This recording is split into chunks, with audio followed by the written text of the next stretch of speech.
Good morning, ladies and gentlemen. Welcome to Monkey in the Morning. I am your host, the Ranting Monkey, and he is Bad Comic Reviews / Jack the motherfucking Cochran. How you doing today, Jack? Good. How's your day going? Oh, not bad. Spent a good portion of it sleeping, or trying to, because that's what I do. That's okay. And of course, watching this shit show that is the internet, man. Oh man, it seems to be getting worse on here. Today was a weird one. Well, yesterday, I guess, at this point. We'll get to as much of it as we can, but we have an article we have to talk about, man. Awesome. I didn't know this, but vaginas can get depressed. That makes me sad. Of course they do. That they need penis. And they do. The only thing we can do is try and keep them happy as best we can. This was news to me, and it made me sad for vagina holders. Because I know if my dick ever got sad, I think that would just ruin my day. Absolutely. New research says lack of sex makes your vagina depressed. So all of you ladies out there who are not having sex, you're just depressing your vagina. And that's not right to do to her or the man in your life. Or woman, if you have a, I'm not exclusionary here. I like the lesbians. I don't want to talk to them, but I like to watch them have sex. Well, I like to watch the ones from, California on videos and not Japanese ones, not the real ones. Indeed. Yeah. Nobody wants to see a bull dyke have sex. Ugh, it's too much mustache. Did you see the guy who had to change his fucking name because his last name was Dyke and he used it in his on his YouTube channel as one of the tags, and it kept getting his videos demonetized? Oh, that's bullshit. Just because his fucking name is Dyke. I'm like, oh my god, that's fucked up. Good job on that one, YouTube. No nuance, man. Nuance. None at all. Okay, let's see. We all know that a healthy sex life keeps our immune system humming, lessens pain, and relieves stress. It makes for a happier life. But what happens when we don't have sex? Well, according to new research, we can become depressed, or, more specifically, our vaginas may become depressed. Do you think they frown? Sideways, yeah. How can you tell if a vagina is frowning? My penis isn't in it. Oh, goodness. Having a depressed vagina is a real condition backed by science. Those suffering from this condition experience burning and itching sensations despite there being no sign of an infection down there. When I read this part, I thought, this is some bullshit a woman made up to explain to her husband why she's, got a constant itch from fucking around. Like, no, it's just my vagina's depressed. Put simply, having sexual intercourse is an important part of women's health. Sexual abstinence can make our vaginas depressed, and this can also lead to vaginal atrophy, which causes the vagina wall to become thin. I'm so happy I'm a man. Yeah, man, there's so many problems that come with having a vagina. No. Vaginal atrophy, or the thinning of the walls, could be due to a variety of factors, said Courtney Geter, G-E-T-E-R, I'm going to call her Geter, a sex therapist. Lack of sex could be one. The vagina is a muscle where constant use can help maintain comfort with many activities, including sex. What other activities? Holding things for prisoners. Drug mule. Yeah. Yeah, okay. All right, yeah. So if you're going to be a drug mule, make sure you fuck a lot. I'm imagining if you're a drug mule or sneaking drugs into prison that you're probably kind of a whore anyway. Yeah. And not that you want to be, it's they force you into it. I've seen movies. Oh, it's always the boyfriend that gets them involved. It is, and they do it anyway. Like, why don't you go in there and suck his dick so we can both have some crack? You're a loser, man. Go in there and suck it yourself. Sex and orgasm help blood flow to the muscles, which is needed for oxygen to reach the muscles as well. Just like with working out or daily activity, consistent sexual play, either with self or a partner, is helpful. Now, we read a story last night or the day before. Not in public, outside at a restaurant. If you're going to do self-play, that's the wrong place. We're an educational channel here. By the way, YouTube, this is educational. Just because we're talking about vagina doesn't mean it's a bad thing. No, we're like the new Lacey Green. Indeed. Don't demonetize this. In fact, you should put me on your front page and go, look at this man who's teaching sex ed to women's. Well, you are a lesbian, so I am. Lucky Pop-Tart says bullshit. I'm not sure what she's saying, calling bullshit on. She must be talking to somebody in the chat. Must be. Other factors that contribute to vaginal atrophy are smoking and no vaginal births. Vaginal atrophy can affect women of any age, but is prevalent among menopausal women.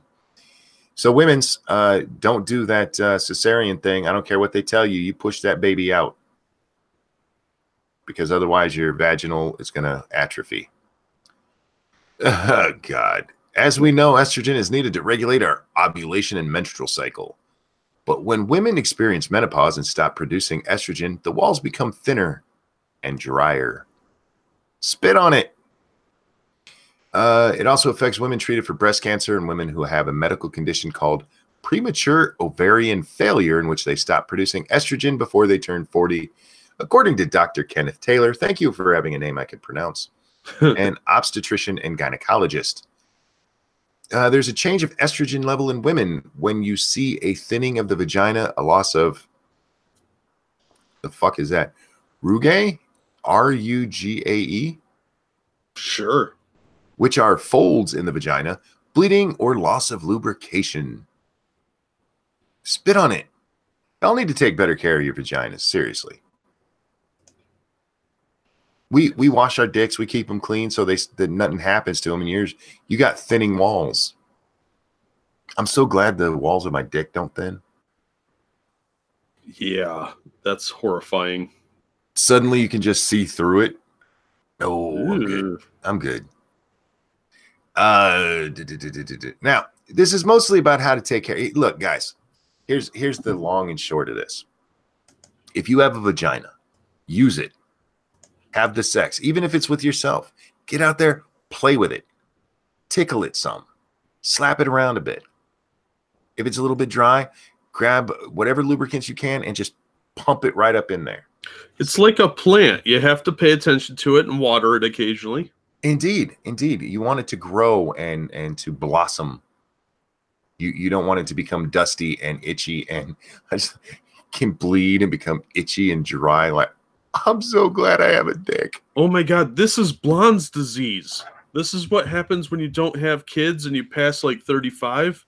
Yes. And then you're bitter and angry all the time because your crotch is all dried up and useless. Polly says, and don't stuff things up there like plants and jade eggs. That's true too. Don't stick stuff up your vagina that doesn't go there. Except ping pong balls.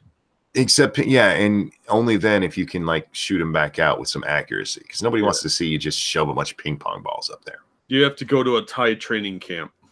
Yeah, you guys got to take care of those things. Wash them, of course. We've had stories about smells. You don't want to be known as the chick who stinks.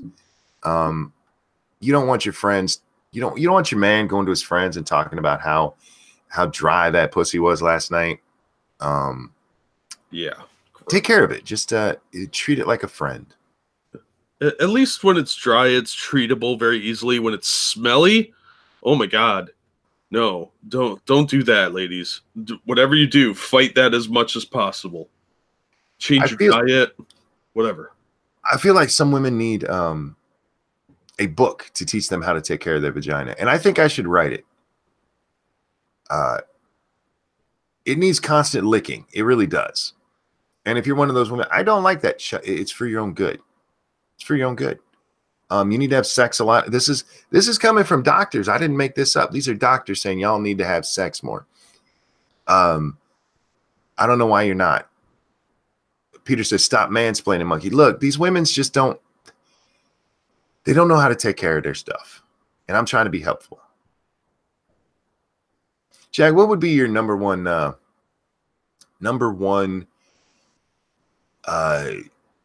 piece of advice for somebody with a vagina? Well, obviously, my first piece of advice would be let me inspect it. But well, yeah, sometimes you got to get in there and see what's going on. Yeah. In my amateur, I only play a doctor on closed circuit TV during role play sessions in bed. But I would probably say do everything you can to take care of it. You know, go get your regular checkups, eat healthy, clean, you know, just the regular common sense stuff. Thank you, Johnny Hellcat. Got to get some sleep. Have a good stream. Thank you so much for stopping by, Johnny, and thank you for the donation there. Bye, Johnny. Yeah, don't forget the Ranting Monkey in the Morning show is brought to you by the Ranting Monkey. If you'd like to support the show, there's a like button and there's a share button and there's some donation things you can do, and we appreciate all of it. And don't forget to show yourself over there in the chat, Jack. Ladies, my number one piece of advice for your vagina is masturbate daily, at least once a day. Even if, I mean, fit it in there. I don't know how long it takes you to get off, but the lubrication coming out helps to clean it, you know, and you'll enjoy it. It keeps your walls from breaking down. You're not Jericho, for fuck's sake. Take care of that puss, man. I just love that that's a story out there. And my favorite part about it, dude, is the picture that came with it. This is a real article, guys. I did not make this shit up. Nice. Look at that. And there's a bad Photoshop job here where they like cleaned up hair or something. And they got it too that should be darker. And she's got a nice pouch here. That's a dude. They used a dude for the take care of your depressed vagina. That or she has a lot of hair. She's either got a lot of hair or she's wearing a pad. Could be a pad. Oh, you know, it could be just a panty liner to keep from getting her juices on there. Yeah, because she's so aroused. Yeah. Those things get juicy, man. Well, a chick with that body, she ain't hurting for dick or tongue or whatever. Well, she might be a cunt. That's true. We can't see if she's got armpit hair and purple head hair. I mean, there's a lot of women out there who could get laid and they just don't because they're cunts. And what I mean by that is that they're cunts. Yeah. Well, so I'm guessing they're probably suffering from this dryness. James Colley says, teach women that vag is like guns. Use, clean, and inspect both. Polly, are you shilling yourself? You want to come on and hang out with us tonight? Well, I am on Polydub's channel every Wednesday around 11-ish for comic book curation. What happened to 10:30? Well, I'm being honest. 10:30 is nonsense. Sorry, Polly. 10:30 is still the expected time. Yeah, in theory. Well, in theory, 10 o'clock is, but then we got to be a little more realistic, and then I was like, "Look, we really just started 11," and he's like, "No." Well, what you should do is set it for 11, but still try to start at 10:30 so that you're starting at 11 anyway. Because if you make it 11, it's going to be 11:30. Yeah, I know. Polly happened to the time. Well played indeed. So the biggest news of the hour, at least, is the Virginia governor. He got himself in some hot water today, and it wasn't even really today that he got himself in this hot water. It's a picture from 34 years ago. I heard about this. Yeah. Forget his first name. His last name is Northrum. I don't know what his name is. I just assumed it was like Dick Smoker. He in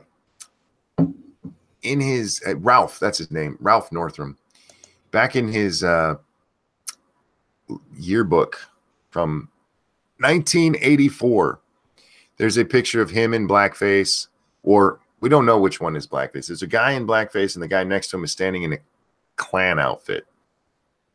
Real quick, Jenna P, thank you. That's why I got married. Screw love, it's for sex. There you go. Have the sex. As long as you're happy, Jenna. And a whole bunch of people have come out, and he's come out and said it was a horrible thing he did. I'm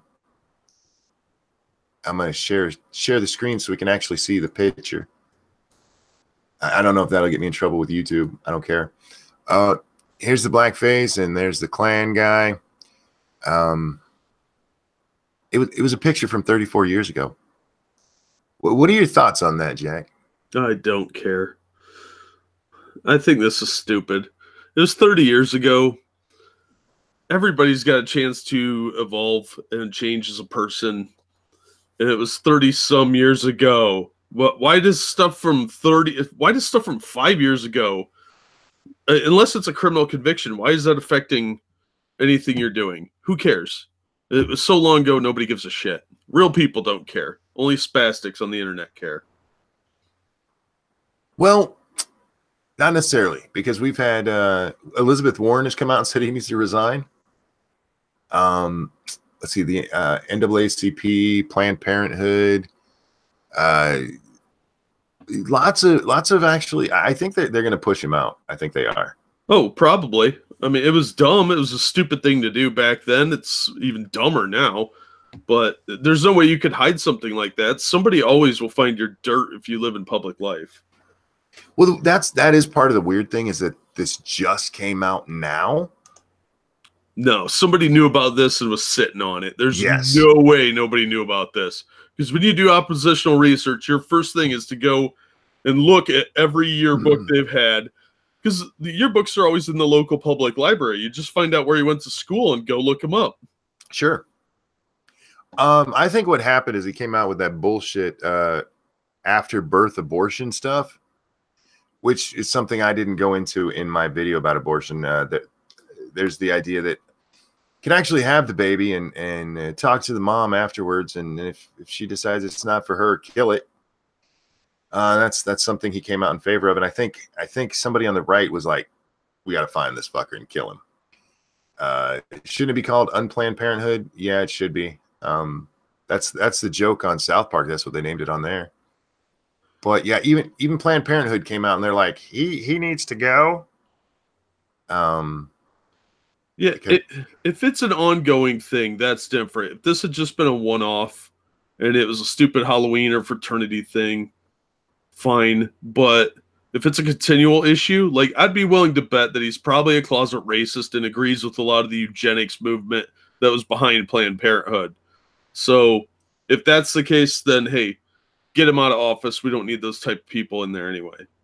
Well, that's another fascinating thing about this story is when he came out with the whole, it's basically infanticide.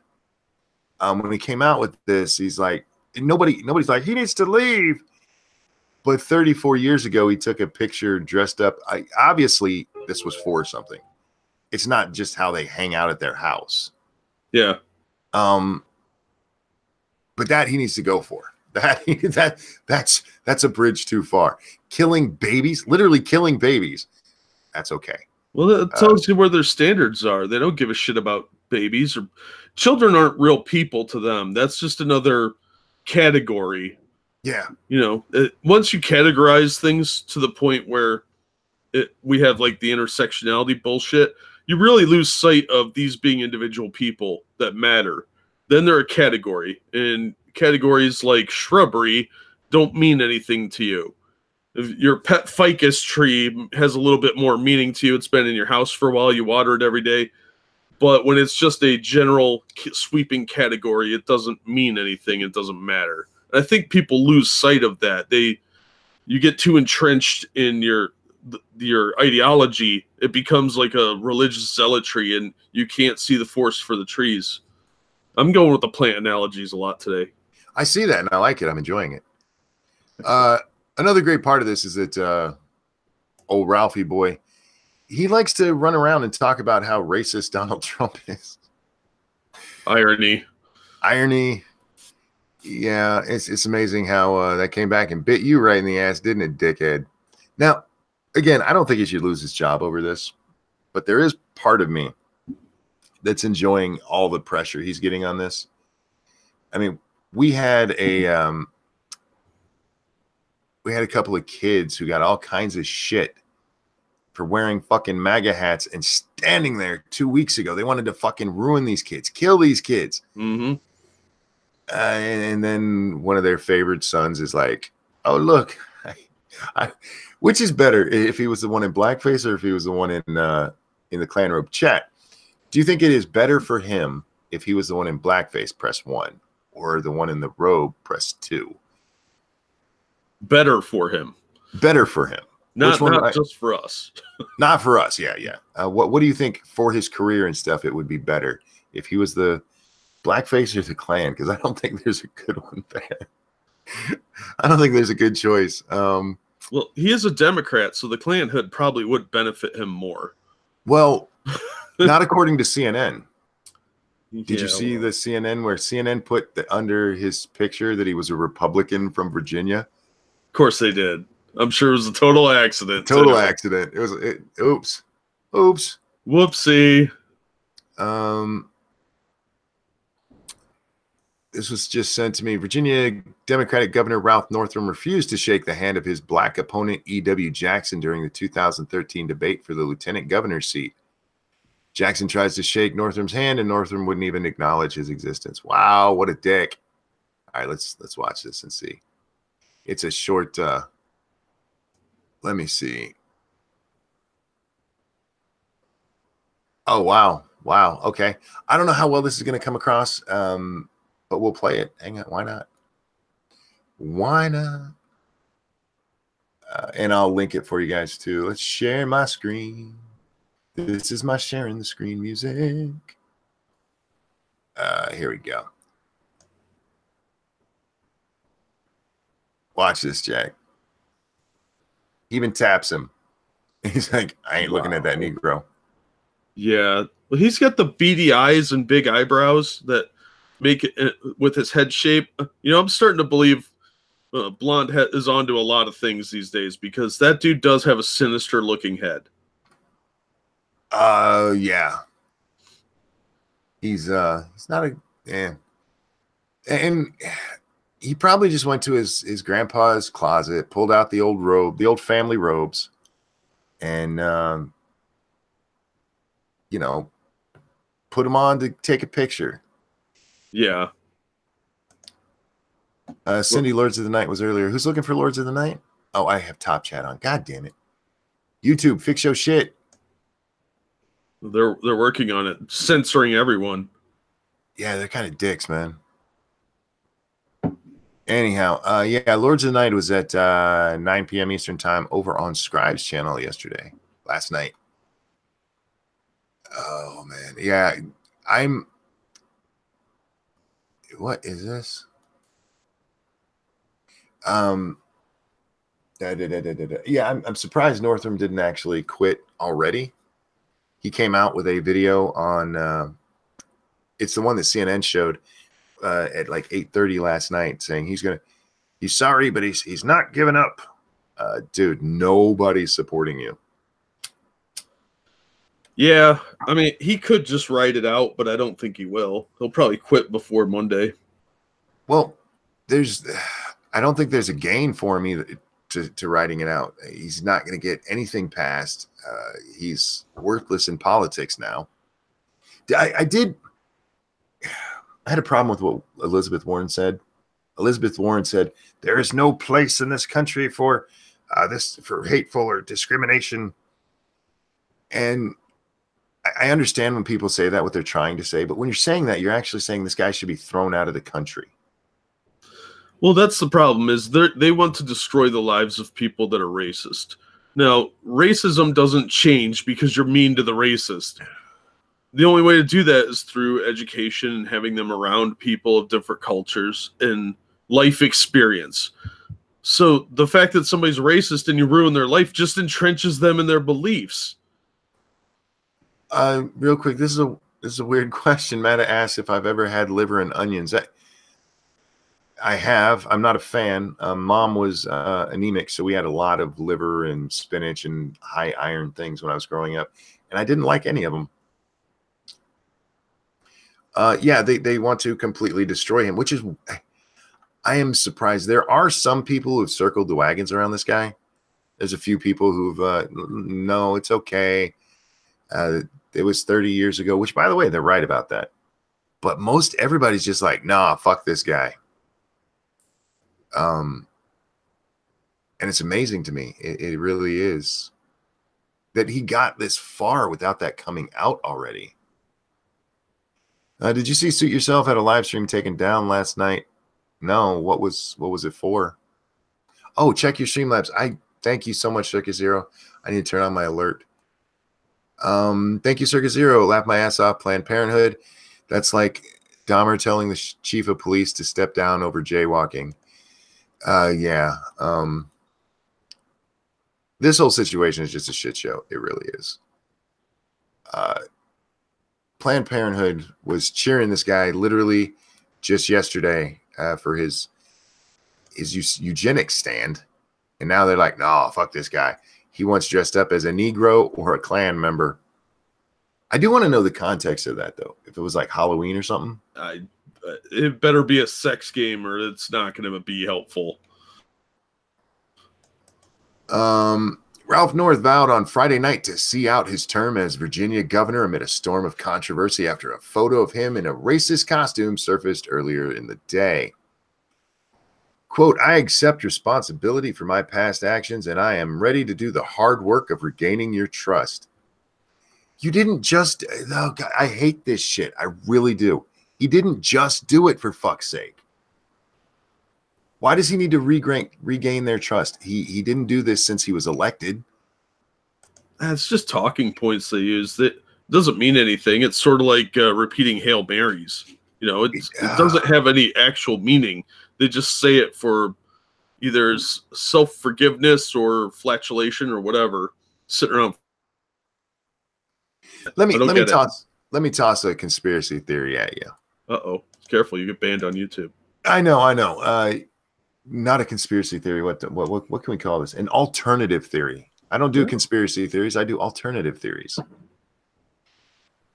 What if, as the pushback from the fucking infanticide this moron asshole supports, as a way to save the abortion debate, somebody said, you know what? We can bring this up and fry him on something else and get everything changed.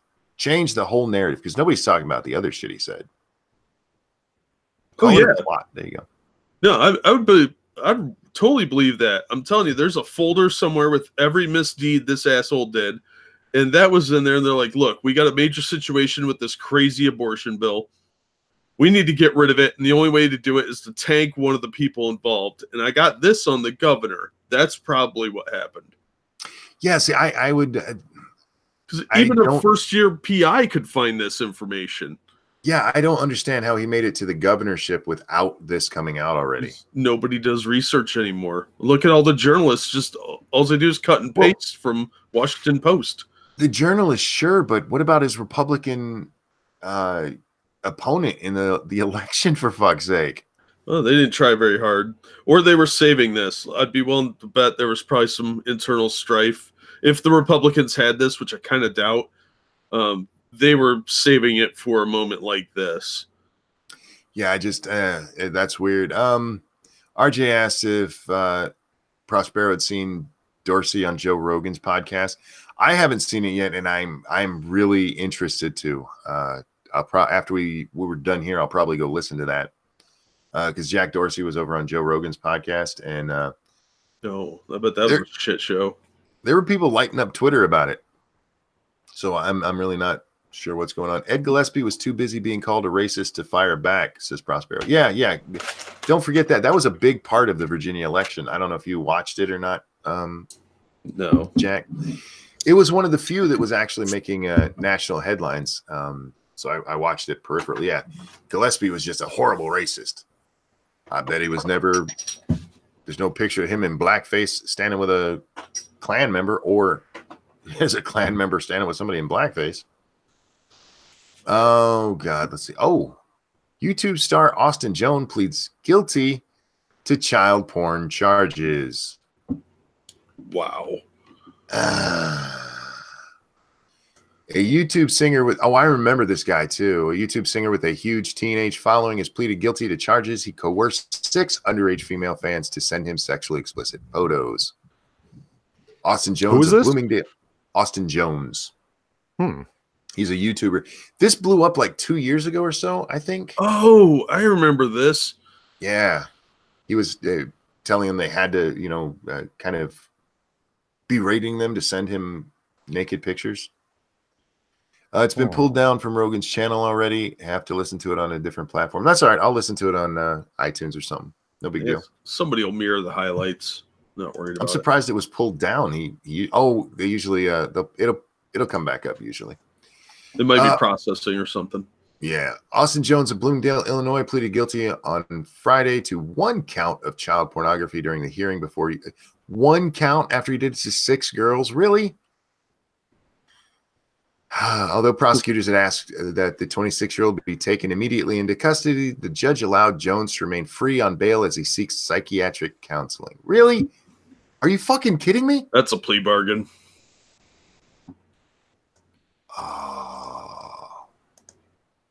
Jones's lawyer said his client has only recently begun dealing with the traumatic events in his life. His original songs and cover of popular teen artists have earned him an online following. Jones admitted in a 27-page plea agreement that he had online conversations with 6 14 and 15-year-old girls from 2010 to 2017. In the conversation, Jones encourages the girls to send him sexually explicit videos of themselves. And he doesn't have to go to jail yet. He gets to go have some psychiatric treatment first. Of course he does. Rules are different for celebrities. Dude, I hope your vagina hole's happy because it's about to get used a lot. Yeah, his prison wallet's going to get opened quite a bit. Polly, how you doing, man? I'm doing pretty well. Just preparing for my computer upgrade here, so I'm moving files off and etc. How's your wiener? Is it happy? It's very happy. The walls of it are not thin. I haven't been smoking with my penis, so it's good there. Yeah. Cool. No strange smells, nothing, That's how it should be.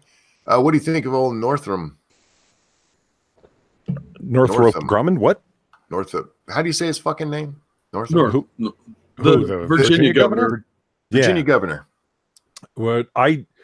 The last thing I heard about the Virginia governor was the whole thing around the late-term abortions, or as I call them, murder. You're in for some surprise here, buddy. Northam. Oh, he. But yeah, I heard someone mention something, some old video or old photograph or something, but that was it. Yeah, somebody dug up a picture from his college yearbook, and in it, either him or one of his. Well, okay, there's 2 people in the picture. One is in blackface, and the other one is in a Klan robe.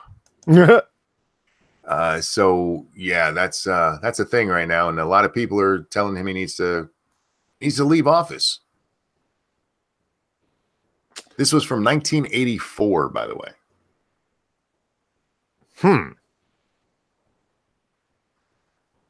By the way, he is a Democrat from Virginia. Yeah, I knew he was a Democrat. Hey. Well, I mean, so were most of the Klansmen, so it's appropriate, right? A Democrat below the Mason-Dixon line, dressed as a Klanman? You don't say. I know. Yeah. Imagine my shock. I thought the Dixiecrats were all gone. Yeah, shows me not to assume, doesn't it? Whatever. And by the way, this happened on the first day of Black History Month. Talk about irony. I'm telling you, somebody sat on this as a gold mine, and it just paid off in spades for him. Hey, Bunky, actually, reminds me of something. You talked about that and Jack being here. So on our last comic book stream, we were talking about an issue, and I want to know if you find it as funny as we found it. Okay.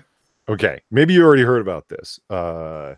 Disney is releasing in 250 select theaters Black Panther and giving away the tickets for free for Black History Month. Yes. Now, do you find that as funny as we found it? I do. Satsu told us when they put it on, it was either Facebook or Twitter. The very first comment that popped up was, "Can white people go?" It's fucking stupid. Especially the way they're promoting it. Oscar-nominated film for Black History Month. You can go see. Fuck off. Yeah, but it's fiction. It's not historical at all. That's the point that we got into on the last comic book curation. You can find the link right there in the chat. That's what blew our minds. It's fiction. You could do better than that. There's plenty of films that authentically, but perhaps it's because they're not in running for Oscar contention. Fucking Disney. Well, Glory was a fantastic movie, way more historically accurate, great cast, and way more historically important. Yeah, and just a better movie. And Denzel comes with his Ultra 8 game, so it's just man, Denzel and that was so good. Oh so my god, good. Yeah. And but I mean, that's not in contention for Best Picture, right? So $1.4 million donated to the United Negro College Fund. I think some bean counters over at Disney went, if we ran a promotion campaign on this, it would cost $3.5 million. Or we can give $1.4 million to the United Negro College Fund and show this film for free, and there's our promotion. I think what they would go with, if you asked them, is like, well, you got all the black cast, and you had a black director.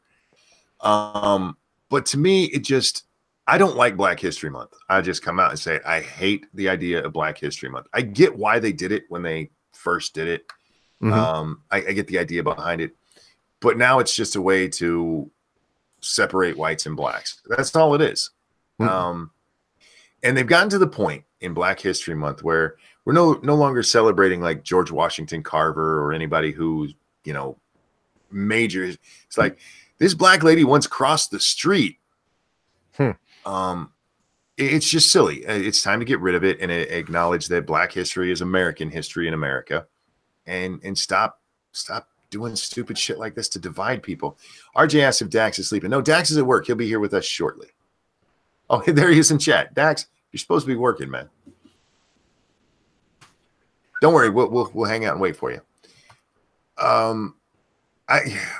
I saw that and I was like, what the I actually saw it during Lords of the Night, and my reaction was, what the fuck?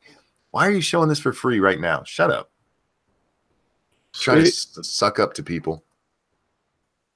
And the head of AMC Theaters said the same kind of like bland PR things about this important film and the excitement around it. And then the president of the United Negro College Fund was put in a position of talking positively about this because, like, well, you know what? We just got over $1 million in what's hopefully going to be spent on scholarships if the Democrats in New York or the Washington press corps are any kind of sign. None of the money that they're supposed to go to scholarships will. But let's hope the United Negro College Fund is different.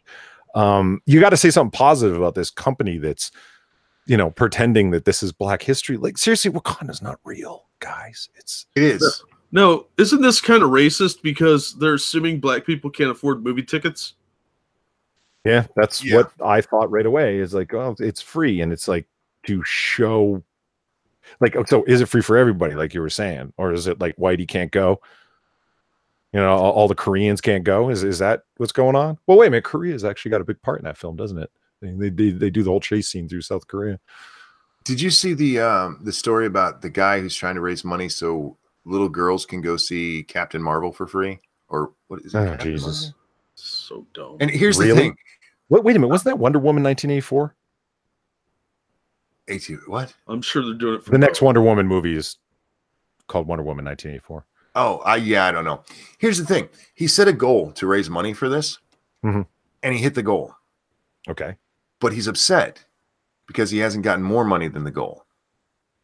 And he's the same guy who raised money so black kids could go see Black Panther. And when he did that for Black Panther, he just the goal got shattered, blew out, and they were able to send like 1 billion more kids than they wanted to. But he's very upset that when it comes to girls, they can't raise more money. Like, bitch, you got what you asked for. It's never good enough. Never good enough. But I like how it's pitting blacks against women. Because there was so much money given for Black Panther. Obviously, everybody's sexist because they're not giving that so much more for the little girls. That's the ultimate end of identitarianism, though, right? It is. I mean, that's what we're. That's another. I hate Black History Month. That's another thing it does. Look, this is my identity. Your identity is not your fucking skin color, for fuck's sake. You know, okay, it might be a little bit heavy, but here's why I agree with the premise underlying your point. It's like when it's Black history and it's African American, not simply American, something is lost in a big way. Yeah. That claim. So you're an African American, right? And you say, I am an American. And then when somebody says, well, you're not a real American, meaning what? Not white? Because now the question is asked, what is it that makes an American an American? Well, I got a fucking answer for you. It's got a lot to do with the Constitution, individual rights, you know, these sort of things. This is what makes an American an American. Right. Yeah. You know, and so it brings it to something important. You see what I mean? So when you got like AOC talking about things that are distinctly un-American, you can point at her and say, you're un-American, commie. I agree with you. Absolutely. I think one of the worst things that happened to this country was the whole African American, and then we had the whole European, everybody. I'm Irish American. Look, I have Irish heritage, but I'm fucking American. I'm not Irish. I've never been there. I've never been to Ireland. I don't speak like them. When you're Black in America, you're an American. But it was such a way to just divide us even more. What the fuck? I think it's one of those things that's well-intentioned and stupidly executed. Like it's not like it came from a bad place. You know what I mean? I think there's things that I think like Black History Month came from a good place. I think African American came from a very bad place. Do you? I do. Because it came up around the same time when we were being told that we have to notice race all the time. And don't you think it came up? Like, I mean, you talk a lot about the rise of political correctness. You don't think it came up in tandem with that? Well, it did. And I think that was part of the problem. Real quick, Atheist Icon, thank you so much. Do not get to catch you live very often. Here you go. Buy an 8-ball on me or beer, whichever you can afford. Thank you so much. How about a Diet Pepsi? I can't drink alcohol. Okay, soft that cheap up there, man? $5? Shit. Yeah, I don't know where I would even get an 8-ball. I don't leave my house. Oh my God. They don't sell those on Amazon, do they? Oh man. Here's you meant magic 8-ball to predict the future. The fuck were you talking about? That's what I thought he was talking about. Oh, okay. Elizabeth Warren apologizes to Cherokee Nation for DNA test. Really? Just now. And by the way, this is on the same day that she said Northam should have to resign because of his blackface thing. Now, I just want to point that out. This is a woman who wore red face. Yeah. But all she's got to do is apologize. What is she apologizing for? Doubting her heritage? Well, let's read it. Senator Elizabeth Warren has apologized to the Cherokee Nation for her decision to take a DNA test to prove her Native American ancestry, according to reports. Okay. Senator Warren has reached out to us and has apologized to the tribe. Tribal spokesman Julie Hubbard, that doesn't sound very Native American, said in a statement Friday. Shouldn't her name be like Running Dog or something? That's racist. Runs with premise. Spokesman Dry Vag said, we are encouraged by this dialogue and understanding that being a Cherokee Nation tribal citizen is rooted in centuries of culture and laws, not through DNA tests. We are encouraged by her action and hope that the slurs and mockery of tribal citizens and Indian history and heritage will now come to an end. This is a tribal spokesperson who used the word Indian. Yeah, they call themselves Indians all the time. Yeah. It's white people who get pissed off about that shit. Yeah. Yeah, it is. This is the West Indies. That's Columbus was sailing to the Indies. He found land, called everybody Indians because they were supposed to be in India. Well, no. They're all Native Americans. No. It's funny. She didn't say Native American in that statement at all. Huh. She used Cherokee Nation because that's what it would actually be. And Indian. Huh.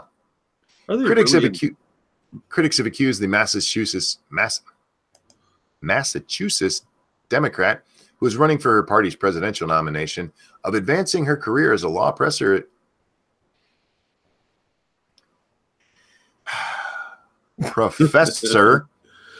at the University of Pennsylvania and Harvard by claiming Cherokee heritage. President Donald Trump has repeatedly mocked his potential 2020 challenger by calling her Pocahontas, even offering $1 million to a charity of her choice if she took a DNA test to prove her claim. Warren ignited a storm of controversy in October when she released the results of a DNA test that she said proved a distant relative was at least partially Native American. That didn't prove shit. My pants are more Native American than she is. Experts determined that the ancestor was, quote, in the range of 6 to 10 generations ago, according to the DNA report. Look, you don't need to apologize to them for taking that DNA report or test. You need to apologize to them for using their actual heritage to help your little white ass out when you were in Harvard. You dirty bitch. Yeah, that's fucking smarmy. What a awful thing to do. The balls on this cunt to tell the Virginia governor he needs to step down after she's done this. Jesus Christ. So Warren didn't apologize for profiting off American Indians. No, not at all. She ain't going to either. And you know what? The press isn't going to push her on this either. Nope. I mean, she's not going to win the nomination anyway, but they're not going to beat down a fucking commie. They like commies. It's been a fun day. The other big news today. It's time to get into drama, y'all. Sorry. They chose to come here. They know what they're getting. They know what they're getting. Yeah, it's drama time. Sorry, I'm just reading over the recipes that were in Pow Wow Chow. Pow Wow Chow? That was the Native American cookbook. That she contributed. Yeah. Yeah. Crab with tomato mayonnaise dressing. Her husband, who's never claimed to be Native, is listed in the book as Cherokee as well, and his recipe was Oriental beef stir fry. What? The ancient tradition brought over with them from the Bering Strait. I thought this is just like, and people like that's how you know these people are invulnerable to criticism, Monkey. Yeah. Like that's the, you know what I mean? It's like stuff that's this glaring that I don't know. I have to imagine that there was some time in the past, maybe before I was born, where this kind of stuff would destroy someone's political credibility, but not today. Like they just keep going. What's the name of the book? Pow Wow Chow. Pow Wow.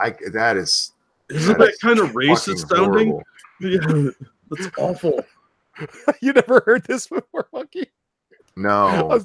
I'm sorry. This makes my day. It was edited by, I didn't know that. It was edited by her cousin, Candy Rousley. Candy. It's touted as a collection of recipes from the five civilized tribes because the others apparently aren't civilized. The uncivilized ones. Well, the Mohawks were cannibals. Come on. I wouldn't classify that as civilized. Damn, it's got more 1 stars than 5 stars. A collection. This is a collection of now proven largely fake Cherokee recipes from the 5 civilized tribes. I guess that means all the other tribes are a bunch of savages, right? Mm-hmm. I can't believe anyone bought this book and paid $20 for it. It only takes 1,024th to screw over a minority. 1 cup brown sugar, 1,024 cups pure white flour. That is beautiful. I mean, that whole book is just comedy gold. The fact that her cousin edited it, the title of it, the recipes that are in it. Like, I mean, like crab with mayonnaise sauce. I mean, that's better than her. Well, I know I'm native. Look at my high cheekbones. Like, you know. So out of touch, man. Fucking hell. And I mean, you know, because you say she's not going to get the nomination. In my opinion, she never was trying to get it. There are plenty of people that run for Congress or the presidency, for that matter, to simply have that claim on their curriculum vitae to say former presidential candidate. It's to buy them political cachet, you know. I don't think she ever thought she had a very serious chance of winning. Maybe in her heart of hearts, in her darkest moments late at night, she thought maybe, but no, not really. Oh, I think she does. I think she does. I think that she's read too much into her own press. Just throwing that out there, just my opinion. I think she's crazy enough to believe it. Oh, before we get into the other story, did you see Cory Booker's campaign ad? I did not. Oh man, it's just him yelling Spartacus. He is Spartacusing the fuck out of it. Like, that's what I was thinking the whole time. You know, like with his I am Cory Booker, and we can do this. Like the over enunciation on every single line, as if you're, you know, in a high school stage play and you believe the people at the back of the room can't hear you. You know, that's the way he reads it, and it's drums and drums and drums and drums. And I'm not sure what's going on there. Like, you see someone in a marching band with drums, and then somebody on some bongos, and then like that's the theme of it. And it's him talking about, we can do better, we're going to do better, we, all of us together. I'm Cory Booker, and I'm throwing my hat in the ring for 2020. And it's like, all right, Cory, come on in, buddy. Water's fine. He's so weird. Join me on this. I'm running for president. Join me on this journey. Why a journey into comedy? It's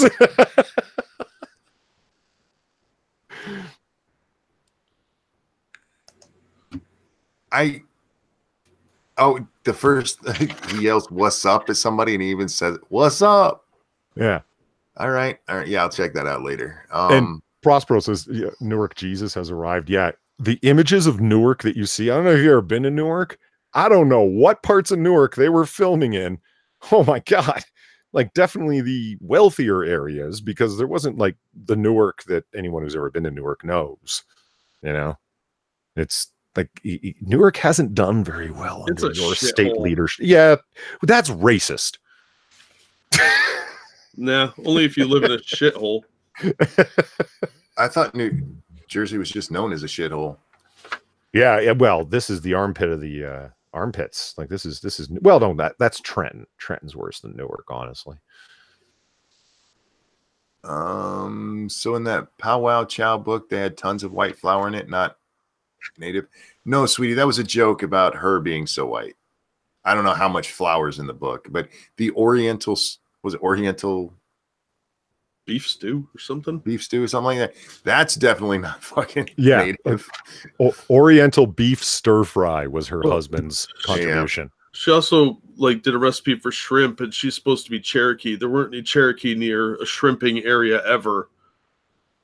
Well, maybe they ate them all. Did they land shrimp? Because they were mostly in the Midwest. The Cherokee Nation was mostly in like Tennessee and Kentucky. They were miniature land people, or miniature reptilians. Oh shit. No wonder the reptilians are angry. St. Cloud says, "Fuck you, monkey. I'm from New Jersey. I'm sorry. Don't be mad at me. Be mad at your parents." Ouch. Yeah, be mad that they charge you to leave. What? They charge you to leave New Jersey. Well, like through taxes. Yeah, you pay the expressway to go. Yeah. You pay to get out. Right. And they probably make a lot of money from that. Oh, yeah, but that's the sheer amount of people that want to leave. Yeah. Well, have you been to New Jersey? If you're there for more than 10 minutes, you start turning into one of those fish people from Innsmouth. Well, it's like a Lovecraft movie in there. No, I'm talking about the kind of people that back in the day, it's not so easy anymore, but want to work in New York, live in New Jersey because they don't want to have to pay New York taxes nor New York property prices, right? So it's like, okay, you're going to come and go every single day. Well, we're going to charge you for the honor, you know? I forgot about this because I didn't know that was the name of her book, but I do remember this story. Elizabeth Warren's Pow Wow Chow Cherokee recipes were word for word copies of famous French chef's techniques. And, you know, as somebody who's graded a great number of papers in my time, I can't abide by cut and paste plagiarism. It's like, just fucking reword it. You wouldn't have got caught. Like, are you that fucking lazy? You have to steal your ideas and your citations. You can't even fucking go through it and make sure the sentence structure is a little different. Anyway. cold omelet with crab meat. And yeah, it's all right. Prospero's correcting me that there were Cherokee in North Carolina. I did not know that. I don't think they were near the coast, though, but I did not know that. And RJ Bansma says I'm an idiot. If you didn't know that before this, where have you been? It's all right. I told Prospero last time we talked on stream that she's a really mean lady in chat. She's so angry. She's so mad. You see those called up stupid. I went to public school. Jesus. See all those capitalizations, all caps? That's her yelling, man. She's yelling at you. No, it's Mom. That's what you happens. You disowned me. Oh, sorry. When your vote doesn't really count. Prospero, you need to rub one out. We learned that in the first story. I'm from North Carolina, you moron. I don't care. Good job, RJ. I don't give a shit. Okay. Sorry, that just some people yelling at me in chat. Oh, dude. When people yell at you in chat, just tell them to suck your dick and move on. Yeah, I don't really give a fuck. Prosper actually said that the last time I posted my stream, it didn't come up as a hyperlink, so I'm going to test it. Did it this time? You got to put the HTTP in there. Right, you got to. That's what I wanted to test. You don't. Hey, Monkey, do you have that the customized dillery-do? Customized link? Yeah. Do you? I didn't even know it was a thing or that I was eligible or whatever the fuck. So I claimed it, and I'm like, oh, cool. Look, it's all short now. That's nice. Mine is Ranting Monkey. It's Sweet. YouTube/C/Ranting Monkey. Yeah, mine's bad comic reviews. And then Hammer told me that. He said, you don't even need to put the C in. If you skip it and just go .com/Ranting Monkey, it'll still go there. And I was like, let me test this. And it did. And I was like, cool. The C's just for channel. Okay. Yeah, this is all brand new to me. I thought you had to pay for this or have 35,000 subs or whatever the fuck. I was surprised. No, it's a remnant from when they wanted it to be easy to find your channel. Yeah. If you go to the rantingmonkey.com, you also come to my channel. Nice. So, Monkey, I cut you off when you were trying to talk about another story. Sorry about that. What were you? Sorry. The drama. Yes, the dramas. Are you two up on the drama with Ian and Andy? What happened today? Not today, but I've been following it kind of passively. I saw Mediker's video on it. Yeah, I saw that he posted a 5-minute video, but I didn't end up watching it. It was boring. It was a rehash of what everybody else is saying. Well, okay. The only part that was interesting is the beginning of it anyway, where we learned today that Ian Miles Chong, in fact, did call the police on Andy Worski. Oh, no shit. Yeah. Some girl was talking with him, and for some reason, he admitted all of this to her. I have to go see. She apparently was on Andy's channel today, but I didn't see his stream at all. Somebody told me that. Because I was wondering, how in the hell did somebody get this information? Because it's an audio of him saying that Andy made a video about him. So that forced his hand. He had to call the police and tell them that Andy had guns, that he was ultra alt-right, and he had a ton of coke at his house. Not only that, but that he was paranoid. Is it irrational? I can't remember. And that the police should be careful when they go talk to him. But he wasn't doxing him. Or he wasn't swatting him. Idiot. telling the police that there was a dangerous man with a large stash of coke and a bunch of illegal guns. Not trying to swat him at all. He's just doing his civic duty. You know, he's in Malaysia, and that's a good way to get killed over there. Yeah. They will execute you for damn near nothing. Like, literally small amounts of drugs that would get you a possession charge here. They'll take you out back and shoot you for that shit. Blind Girl says, what the fuck? Can you falsely say shit like that? No. But there's not really anything that he can, that Andy can do about it. Ian is in Malaysia, as Jack just mentioned. Andy's in Canada. Ranting Monkey, am I wrong in thinking that Andy, Vamp, Ian, and Keem are all shitty for different reasons? No, I mean, that's totally true. That's absolutely, I mean, they all have things that they should be ashamed of. And the worst part of it, I mean, he did it because Andy made a video about him. What kind of thin-skinned little bitch do you have to be? Swatting is basically attempted murder. Of course it is. It's hoping that they get shot. Luckily, Canada is a lot different than if he was in the U.S. and said that, the SWAT team probably would have showed up. Oh, absolutely. He probably would have got shot too. Yeah. I actually had a conversation with somebody about that, and they were like, it ended up coming down to, it was like, you know what? The state of American militarized police is not something that makes America badass as a whole. That's not a good thing, generally speaking. Mm-hmm. I mean, when a local police force could actually hold their own against the National Guard on a small enough scale, that's worrisome. It is. Yeah, absolutely. I mean, you know what I mean? Like, I just people go, yeah, we're not like in Canada where some guy. I'm like, I don't know, man. Militarized police are not a good thing, guy. That's what the National Guard's for. And the way the setup is they have to use the equipment in order to justify the federal funds to maintain it. Thank you. Yep. Thank you. Why do you think they're rappelling down fucking building sides to fucking like take out drug dealers? Why do you think that they're using like such over the top stuff? The excuses are always the same: officer safety. So you're trying to say there was a whole bunch of dead officers before? And it's like, well, no, but it's exactly like you said, Jack. They got to use the equipment so when they make budgetary requests that they don't have their budget cut for those things. Mm-hmm. That's why. Well, even worse, they get federal grants for it because the feds give you the equipment. There's also a stipend that you can apply for every year, but you have to demonstrate that you need the equipment and to maintain it, or they cut you off. I hear you. Like, Department of Homeland Security which is, trust me, largely a funding envelope itself. It's the most loosely associated department in the entire federal government. Their budget is massive, though, because of how many agencies, from border security to the Coast Guard to things you wouldn't think. Yeah, things you wouldn't think fall under Homeland Security, under DHS, do. And they do a lot of military procurement, purchasing tanks and armored personnel carriers and every other goddamn thing. And so they got all this stuff and they end up leasing it, lend-lease, really, to local police departments the exact way you're talking about, Jack, and they have to justify it. So the budgets are always going up. Believe me, there's no chief of police that goes in before their budgetary hearings and says, no, you guys gave us too much money. It's cool. It's great. Right. Cut it. That doesn't happen. We need 3 more helicopters because of course we do. Can we get miniguns on them now?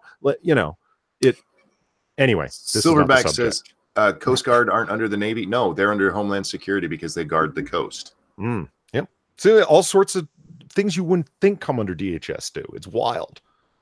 Because, like I said, it's more of a funding envelope than it is a department. It's very strange. Well, and the fact that the Department of Education has a SWAT team tells me that we have too much money going into these programs. No, we need that for some of the schools. Didn't you see the principal? Well, I've seen how many people don't pay the student loans, so I guess that's really what it's for. Yeah, Blind Girl's right. Sharks with frickin' lasers. Like, that's it. I get the joke, but not far from it. We need howling rabid monkeys with lasers on them. That why not? Why not? I saw Congo. That doesn't end well. No, Ian, you're a douchebag, man. Yep. That's the short of that. Jesus. The way he's trying to spin it, though. No, I didn't. I was just calling the police. Well, okay. Let's say that's true. Let's say you weren't trying to get him shot, you lying dick. You didn't have a problem with him having guns and being ultra alt-right and having a mountain of coke that he's living on until he made a video about you. So stop acting like it was something that you did for civic duty, you lying dickhole.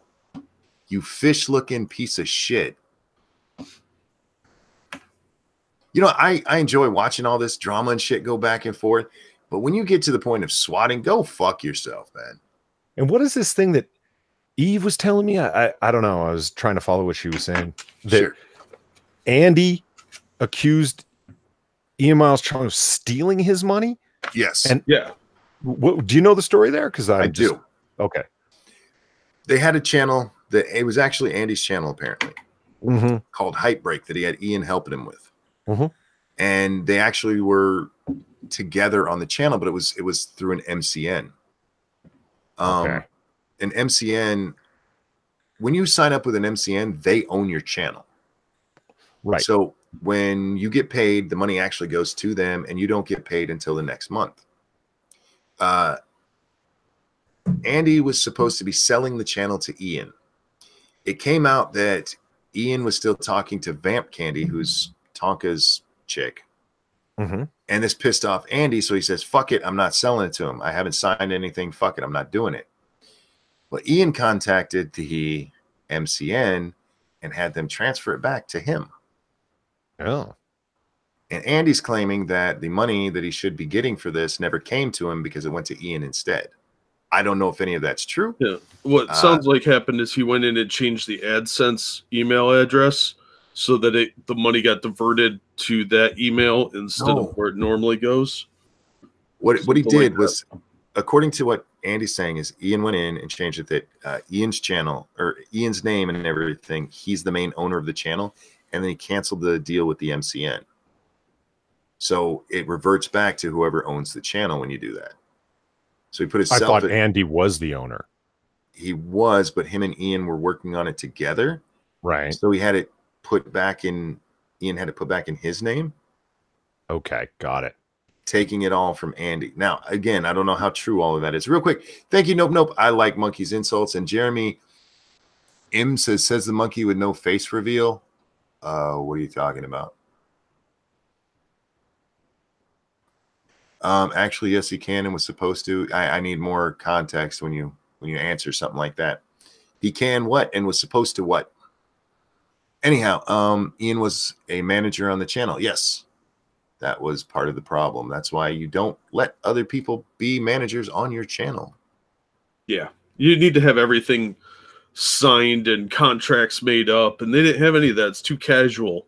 Yeah. Don't get in business with your friends. Business is business. Friendship is friendship. Look, mixing the two is dangerous. Don't even put your wife on your fucking account, man. Because I've seen that happen too, where a guy has his wife on his channel and then they have a breakup and she takes it over. Yeah. Don't do that shit. Don't do it. Yeah, my ownership is mine. I would do it with Lady Monkey. We've been, after 25 years, she wants to steal my channel. I feel like she's earned it. Yeah, but I mean, you've been together for so long that breaking up at this point is pretty unlikely. So you're fairly safe in that. And you could at least have a list of passwords and shit hidden away in case of emergency or something. But yeah, this was just dumb on everyone's part. And Ian's got a reputation for being a douchebag. He's done this sort of shit before. Well, so what's this thing that Andy's claiming out of it that, like, crime broke, basically, where it's like, oh, this has left me in this position where I can't afford X and Y, and you guys don't understand. And it's like all the videos he was doing were up on Hype Break. He didn't do anything on his main channel, and he was spending money to train and go to Knoxville and all that, or Nashville, then Knoxville. and he was banking on that money from Hype Break to cover those expenses. Gotcha. So that they were doing videos for that, but he wasn't doing anything on his main channel because it was still technically Hype Break was his channel. They hadn't signed anything. And then when Ian took the money, that went over to him, and Andy's left with nothing. So he's got no income right now. Real quick, thank you, Terry Diamandis. If Grand Monkey stole your channel, it'd probably double in size. That's true. Absolutely. What do you think about that, Monkey? About Andy being stuck in the money position? Well, I don't want to play anyone else's accountant because I hate when people like start talking about my money. No, that's exactly what I'm about to do. Because Andy said that he wasn't getting the amount that he was supposed to get was like $4,000 for the channel. That's the payment that he did not get. He was expecting $4,000, which okay. Andy has made a shit ton of money this last year, butt ton. Ostensibly has, right? And if he has spent it all to the point where he absolutely has to have that paycheck, Andy, you're not spending your money well. Well, okay, but that begs a question. That big pile of coke. That begs a question of whether, I mean, money goes places, you know what I mean? Like, and less money comes in than one might think, and you know what I mean? That's an excuse, not a reason, because he's clearly living in the same place he was living in when him and Chris were filming. So his rent is predictable. His car payment is predictable. He should be squirreling some money away because these rides on YouTube, they don't last long. Yep. And like your boy Zach said, it's a short ride. Save money. Yeah, it's something my dad always said about every venture ever. He's like, save money. You don't know when this is going to fall apart. And I used to think he was being a pessimist. No, he's a realist. Yeah, exactly. I'm just saying, like, it's like I've got. Sorry, Mike. Go ahead. You need to live below your fucking means. Hell yes. And we've seen this with several people in the YouTube sphere, and with like young athletes. People have made millions of goddamn dollars and they retire and they're broke as fuck. You see it with actors, actresses who have a big hit. They make $10 million on their next money, and then the next time you see them, it's because they're sucking dick for crack money. We have a problem in this country with people not understanding how to spend their money. Well, apparently outside of this country too, Andy, in Canada didn't do no better. Well, yeah, and in the how about the Western world, right? Like I'm no financial genius, right? And like so what is it? Paranoia? I keep thinking the bottom's going to fall out of whatever finances I have coming in, so I squirrel money away. I don't think I'm all that smart when it comes to money, but it's they don't teach like basic home economics anymore, budgeting, anything like that. They don't teach that. And young people, when they get a bunch of money, they don't hire a financial advisor. If you don't know how to manage your money, find someone that does and talk to them. And pay the $300 for a financial advisor to tell you how to budget your money. Start an IRA, start a retirement fund. People don't know to do that, and they don't think about it, and they just go crazy with the money, especially young people. Like, okay, so I think about certain people on YouTube, right? I think about Pushing Up Roses. She does like classic game reviews, love her material. She's doing movies and television reviews and shit now, right? She's got a humble little channel. By humble, I mean like more than I'll ever have, like 175,000 subs or something like that, right? And then you got Razor Fist. Okay, we all love Razor Fist here, but like that guy's got a humble little channel, relatively speaking. You understand what I mean? You know, these people live, they eat off this. Yeah.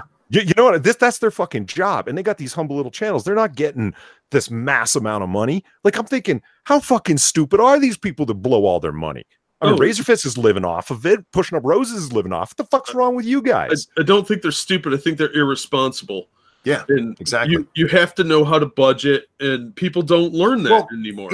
In fairness, irresponsibility based on stupidity. I think there's this notion that once you get big, you're always going to be big. You're going to stay big. Money's not an issue anymore. Right. No matter what, you should be saving at least 10% of what you make. Yeah.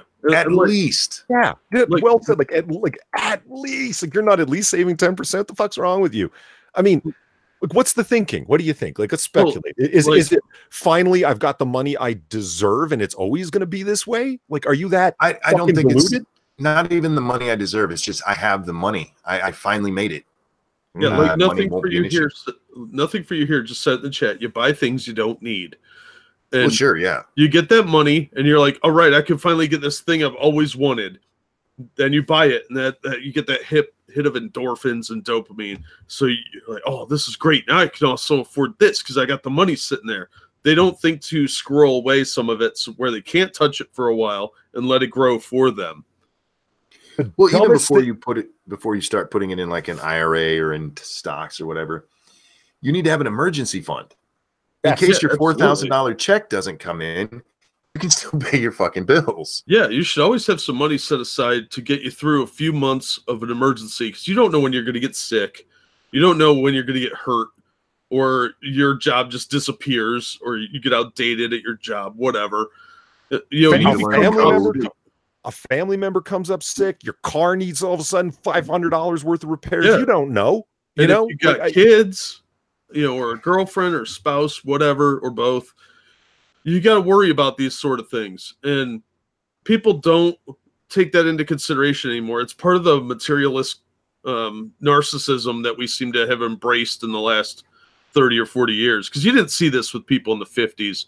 If you were broke, people didn't really feel sorry for you that much. They're like, how'd you do this? You're an idiot. The worst thing that you should be able to say about somebody like in that position has got money coming in is, wait a minute, your money's sitting there at zero growth. Well, do you understand what I mean? That should be the most insulting thing you should be able to say to somebody. Not, wait a minute, you spent all of your money. Well, Andy's in a position where he shouldn't have this problem because he should have passive income by now, whether it's Amazon affiliate links or T-shirts or write a book or something. Have something else you can sell in addition to your YouTube channel, because you don't know when the ad apocalypse is going to hit you, that sort of thing. It's extra income that you should be squirreling away. I don't know how hyperbolic he was being on that stream. But yeah, he said, now I can't pay my rent, my car payment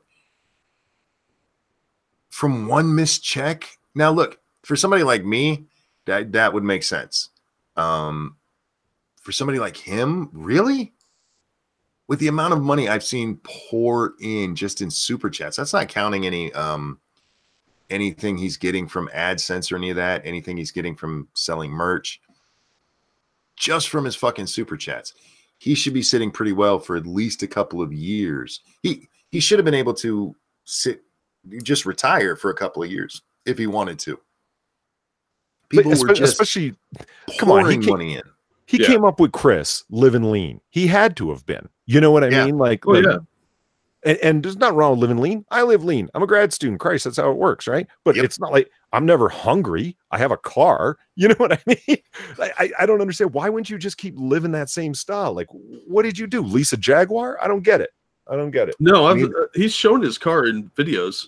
It's not a fancy car. It's, you know, mid-sized sedan. So it's not the worst thing he could have bought, but I think he's just getting extravagant with the money. Like, cocaine is not that cheap. Crack is, but cocaine's not. Peter says, and look at Medicare, he can do a 60-minute stream and is set for about 4 months. No shit. Yeah. Medicare, just money pours into him. And good for him, but good for Google with that 30% off the top, you know? The amount of money that's and you can follow it just from the super chats, man. I mean, it's not like he was getting like $2,000 a month and that's all it was coming in for him. He had no other income. No, he was pulling down some decent change, and he's just bad at business. He really is. Yeah. He makes really poor decisions too. Yes, he does. Has anybody ever looked into what JF's up to? I haven't. I never liked. He's doing his own thing with somebody else. Like, is it? He's still on the go and everything. Yeah. I don't know. I don't care. John, how do you spell Francois? Frocis. Something French. Dax, how you doing, my friend? Pretty good. What's up, Dax? Hello, boys. What's up? Not much. You nice and warm? Mm-hmm. Good to hear. Let's see. JF is, let's see. 2 hours ago, we released it looks like he's streaming every day. No shit. His numbers are not where they were with Andy, though. I noticed that a while ago that they had dropped. Yeah. Every so often he gets one that's really big, but then it just drops again. Did you? I mean, they're not bad numbers. Don't get me wrong. He gets better numbers on his things than I do. He's also got 46,000 subscribers. And when you're alt-right, man, that is a very loyal audience. I was just going to say they're dedicated as fuck. True. Yeah, Very true. They would have to be. That dude is boring as shit. Not if you're a retarded girl. Oh, that's true. That's true. But shiny objects will do that too. Okay, I got a couple of pictures to show you here. Uh-oh. Hang on. Let me lock it on you. Okay, hold on. Well, we were just talking about retarded girls. What are these pictures of? I know. Well, actually, that relates, but we'll get there in a second. Uh-oh. Massive Dynamics just tweeted this at us, Monkey. Look at this. Oh, yeah. That's what it's this. Oh, you weren't here for that part. Yeah, CNN called him a Republican. That's because, of course, they did. Like, that, I didn't see this. I wasn't here for this. That's, of course, because bad guy from the most northernly of the South, he's got to be a Republican, right? If he did something bad, you know. The racist, of course, yes. Yeah, that's what the R stands for, is reprehensible racist. And Jack, you got a thing for Crazy Eyes, Ocasio-Cortez, right? You like the crazy eyes. She's sexy, right? With the crazy eyes. Yeah. Of course, right? Yeah. No. Look on that and fear. That's a gray alien right there. That is from the what are they called? The Pleiades star system. Because I give you Hog Cortez. No, that's a gray alien. That is an invader from another planet here to probe you in unhealthy and unwholesome ways in the back of a Volvo. But tell me though, will you ever be able to look at Crazy Eyes Ocasio-Cortez in the same way? Yes, because I've seen pictures of gray aliens before, and clearly, that is just one sad vagina. Yeah, that's a dry vagina. There's no question. That's a monster, is what that is. We forgot to ask Dax, how's your penis doing, man? Lilting a little left these days, but otherwise good. Is it happy? Oh, it's always happy. Good to hear. We're here for educational purposes tonight. We're teaching people how to keep their hoo-has happy, and just want to make sure that the people who are giving that kind of advice have happy wieners. Oh, yes. You can't give good advice if you don't have the happiest of happies. That's true. The live-action Goofy looks great. What? That image, I think, was the okay. Gotcha. Okay. So tell me they're not making a live-action Goofy movie. That would just... No, that looked more like an alien abduction film. No, I think there's some people in chat that are legit not getting that. That's somebody Photoshop David Hogg, and they took his facial Santa Rita Ocasio-Cortez, put hers there. Yeah, it's like that crappy John Travolta movie, Face Off. That movie was awesome. That movie was, thank you, Monkey. That movie was the worst John Woo movie of all time. Hard Boiled and The Killer were classics. Well, I will not debate Face you on Off that. is garbage compared to them. Face Off is amazing. Face Off was amazing, but Hard Boiled and The Killer were both better. I'm not going to debate you on that. But that doesn't mean Face Off was shit. Yes, it does, because that was a terrible movie. Okay, so if they just replaced their faces, how come John Travolta didn't have Nick Cage's receding hairline? They pulled it forward. They legitimately showed them clipping John Travolta's hair on the surgery bay table. Pay attention. That's garbage. Oh, I want to know why his wife didn't know that the dick was different. They just coincidentally had the exact same size and shape of dick. Maybe she liked it better. She's like, ooh, he feels. Maybe it'd been that long if she hadn't really remembered what it was. Maybe she was just so dry down there. Come on, it's an over-the-top premise, but I actually thought, once you accept that, maybe I'll rewatch it. But I remember it having a lot of plot holes and just really over the top. It's a fun movie. It's not supposed to be. Whoops, excuse me. Sorry, I hit my mic. It's not supposed to be like as good as Black Panther. Dick. It's not a cinematic masterpiece.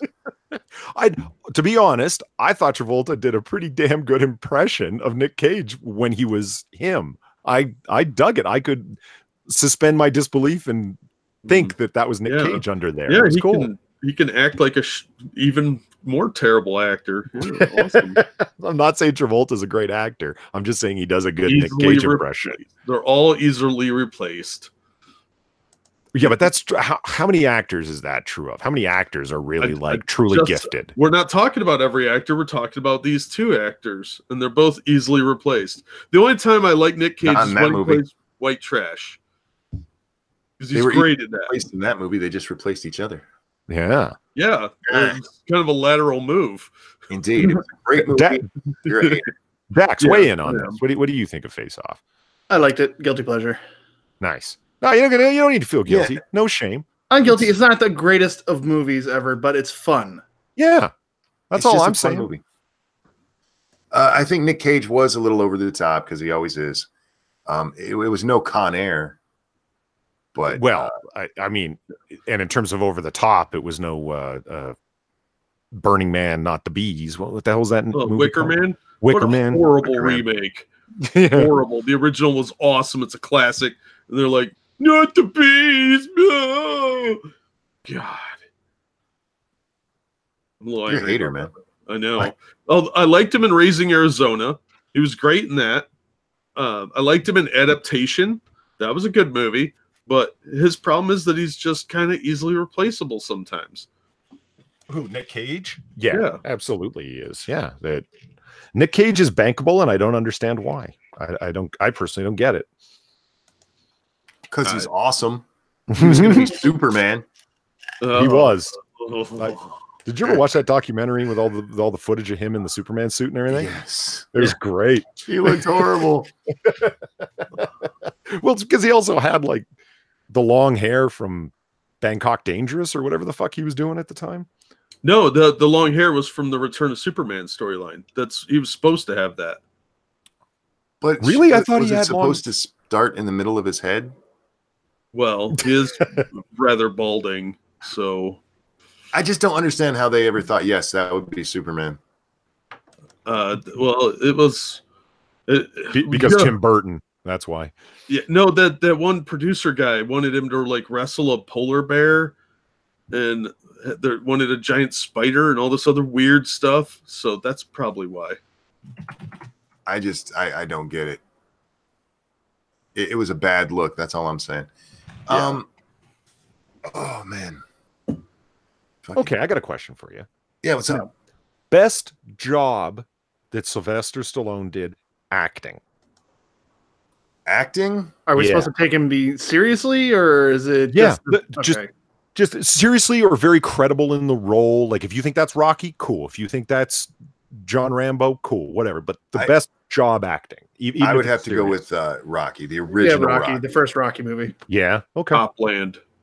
Thank you, Jack. I'd give you a fist bump. Copland all the way. I was really impressed with him in Copland. If you guys haven't seen that movie, do it. It was fucking great. Yeah. I've never even heard of it. Really? Highly recommended, Monkey. It's an ensemble cast of great actors. It's got Harvey Keitel. It's got Ray Liotta. Of course, Sylvester Stallone. Half the cast of The Sopranos are in it, like before The Sopranos happened, because it's a film in New Jersey. But it's an ensemble piece. There's no protagonist per se. You know what I mean? It's about all of them as dirty cops and the stuff that go. Robert De Niro's in it. I mean, the list goes on. Great film. It's $5 on Blu-ray on Amazon right now.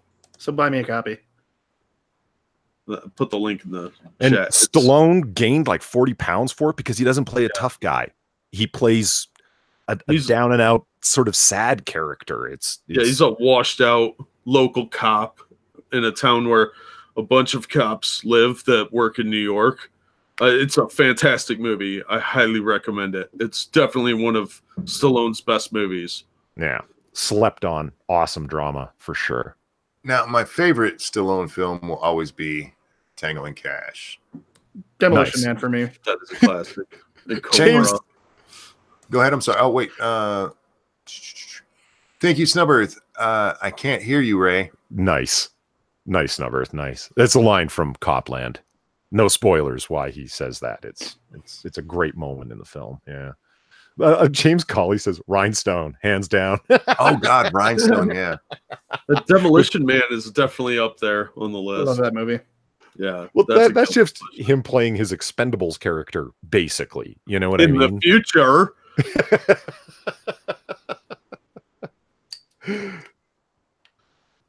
Yeah, I like a lot of Stallone's movies, but most of them are kind of,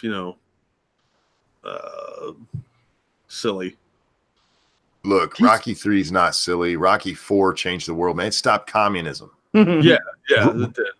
You know, am I I liked Rocky, the original, right? But am I a bad guy for liking Rocky 4 more than Rocky 1?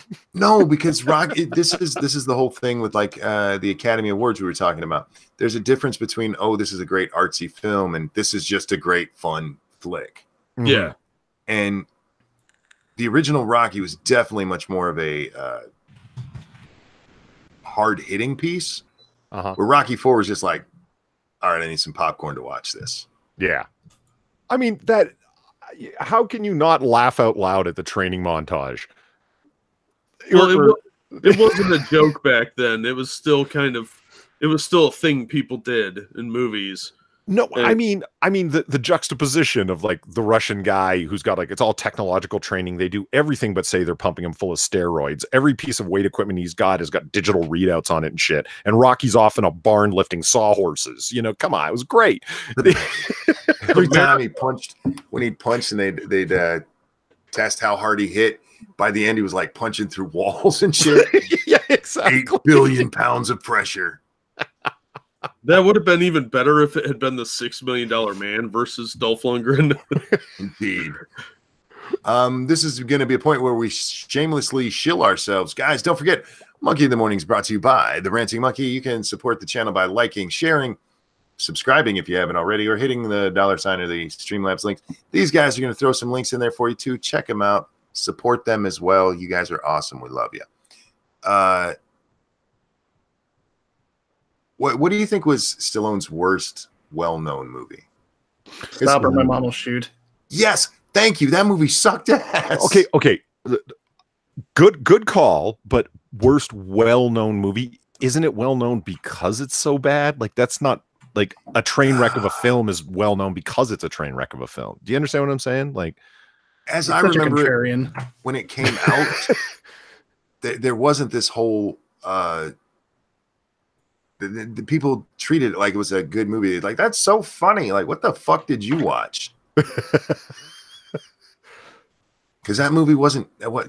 Jack, what do you think of that movie? It was stupid, but I'd watch it. So, what do you say is the worst? Who, me? Well, both of you.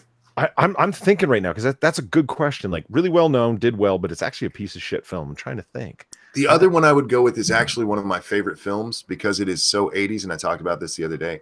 Over the Top. Right. Yeah, that movie sucked. That movie is so driving or bad, but it hell is so yeah. good.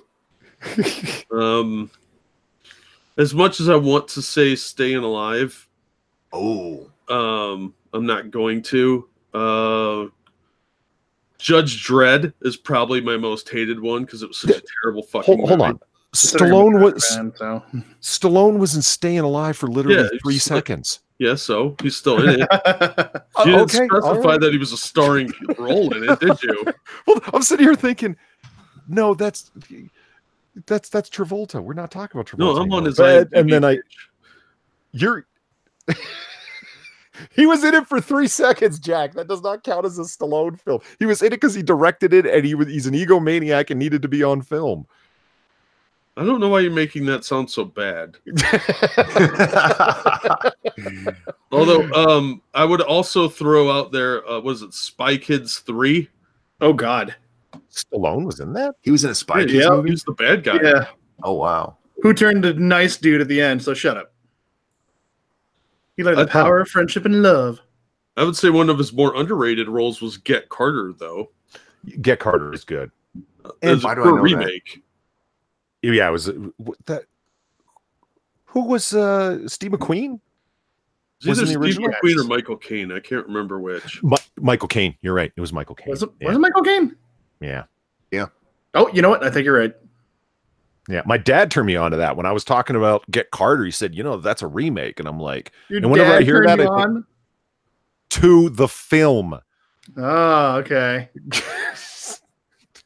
Dick. Yeah, but I would definitely. Well, Cliffhanger was ruined for me when I learned that he had a fear of heights, and they filmed the whole thing no more than 12 feet off the ground. Oh, lame! I didn't know that. Yeah, see, it really hurts the movie. You're welcome. So if somebody isn't Fuck you, literally Jack. dangling off a cliff, if they're not Tom Cruise, you're not sold? Is that what's going on? I hate Tom Cruise. I think he's an overrated actor. I like him in Last Samurai, but that's pretty much it. Yeah, he's got a couple of good movies where directors actually got him to control himself and act, because he can act. But they When he just tries. when they just let him do whatever. Daylight was another underrated Stallone movie. That's a fun film. Never seen it. Really? It's pretty good. Yeah, they're trapped in a tunnel. Was Yeah, it it's, Boston or something? Yeah.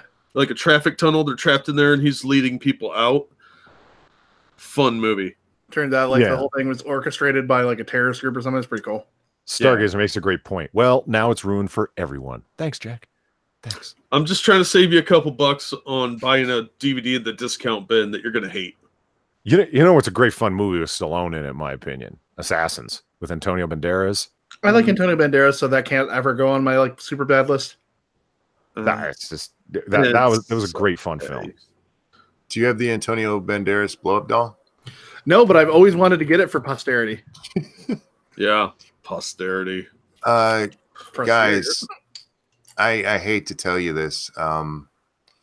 Justin Bieber's clothing line is sold out.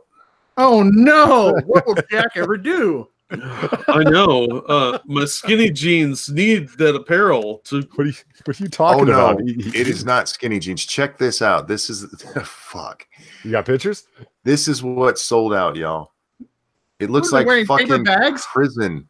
It looks like Village of the Damned. With the smiley faces and everything? Look at how depressed they Oh are. my god, they look like they're gonna murder people that are like staggering out of bars near college towns. What do they call this? Jesus. Earth tone emo? What No, the this fuck? is a Drew cult, House. dude. What? True House? Drew House. Drew House. Well, okay, I will give them credit for one thing. Trying to be positive. There are no skinny jeans. There is a surplus of fabric there. That's good. Yeah, it looks like Orange is the New Black, all in beige. It It looks like a cult from the 70s. Like these people are gonna be like Heaven's Gate or something. This could be like a camp sitcom. This is actually supposed to be, I read down further, from the 90s aesthetic of skaters. I'm like, what fucking no, skaters fuck did you. you know? I hung out with skaters all the time. This is not something they would have ever endorsed. I No, was a look, they were skater in the Mormons. 90s. We didn't wear this shit. What are you talking about? Look, it comes with straggly. They all look strung out as shit. Look at They that are. kid's leg hair. Heroin chic. It stops Wow. at his knees. Wait. And then where's my favorite? That's what I one? was trying to think of, right? Is that like the missing photo that they This one. used for these kids? Look at this dude's What legs. the fuck is that? Oh my god, what is wrong with Goody him? goo goo. That's a Bigfoot right there. Is that But look, actually you can Drew get- legs? You can get Drew Bling, man. That's in colors, even though your Wow. pants won't be. This looks like a crime scene photo. Who the fuck Maybe- is Drew, by the way? I have Maybe no idea. it will help lead to the end of skinny jeans. Let's be positive, gentlemen. Look. I'm not sure this is any better. The return No, of beige. This looks Jesus like cult fuck. apparel, man. Those slippers look like prison slippers. I don't know. This is weird and uncomfortable. I'm telling you, they ripped off Orange is the New Black. They did Yeah. That's what this is. Just instead of orange, it's in this crappy brown color. Ugh. Hey, Jack. What? Rosella asks, has there ever been a Judge Dredd versus RoboCop comic? Has there? That's a good I- question. not that I know of. No, but I there would totally was- read that. Oh god, he did a crossover with what the fuck was that crossover? I should know this. There was a Batman Judge Dredd That was pretty it. good. Batman Judge Dredd. And, That was awesome. The best RoboCop crossover was the RoboCop versus Terminator. Yeah, Hands down. I read it. It was good. It was It was good. very good. But I would totally buy that if there is one out there. Yes. Holy shit. Sorry, those corduroy shorts, $138. Well It then. looked like homemade leftovers from seriously like an Amish encampment, an internment camp for the Amish. I'm gonna buy 10 of them. I just invented a new conspiracy theory that the Amish have internment camps.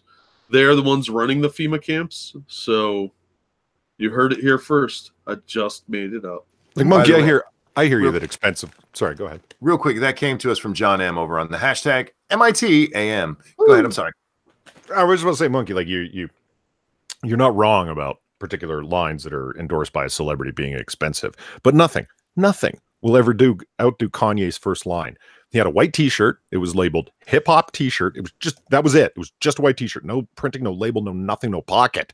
Okay, didn't even have a crew neck collar or whatever, the V neck or whatever. Just straight white T-shirt, hip hop T-shirt, $160. Jesus fuck. Wow. That's I need to balls. bump up the price on my merchandise. I gotta make this a real brand, yo. Oh my god. What people would rather have than money? Sex.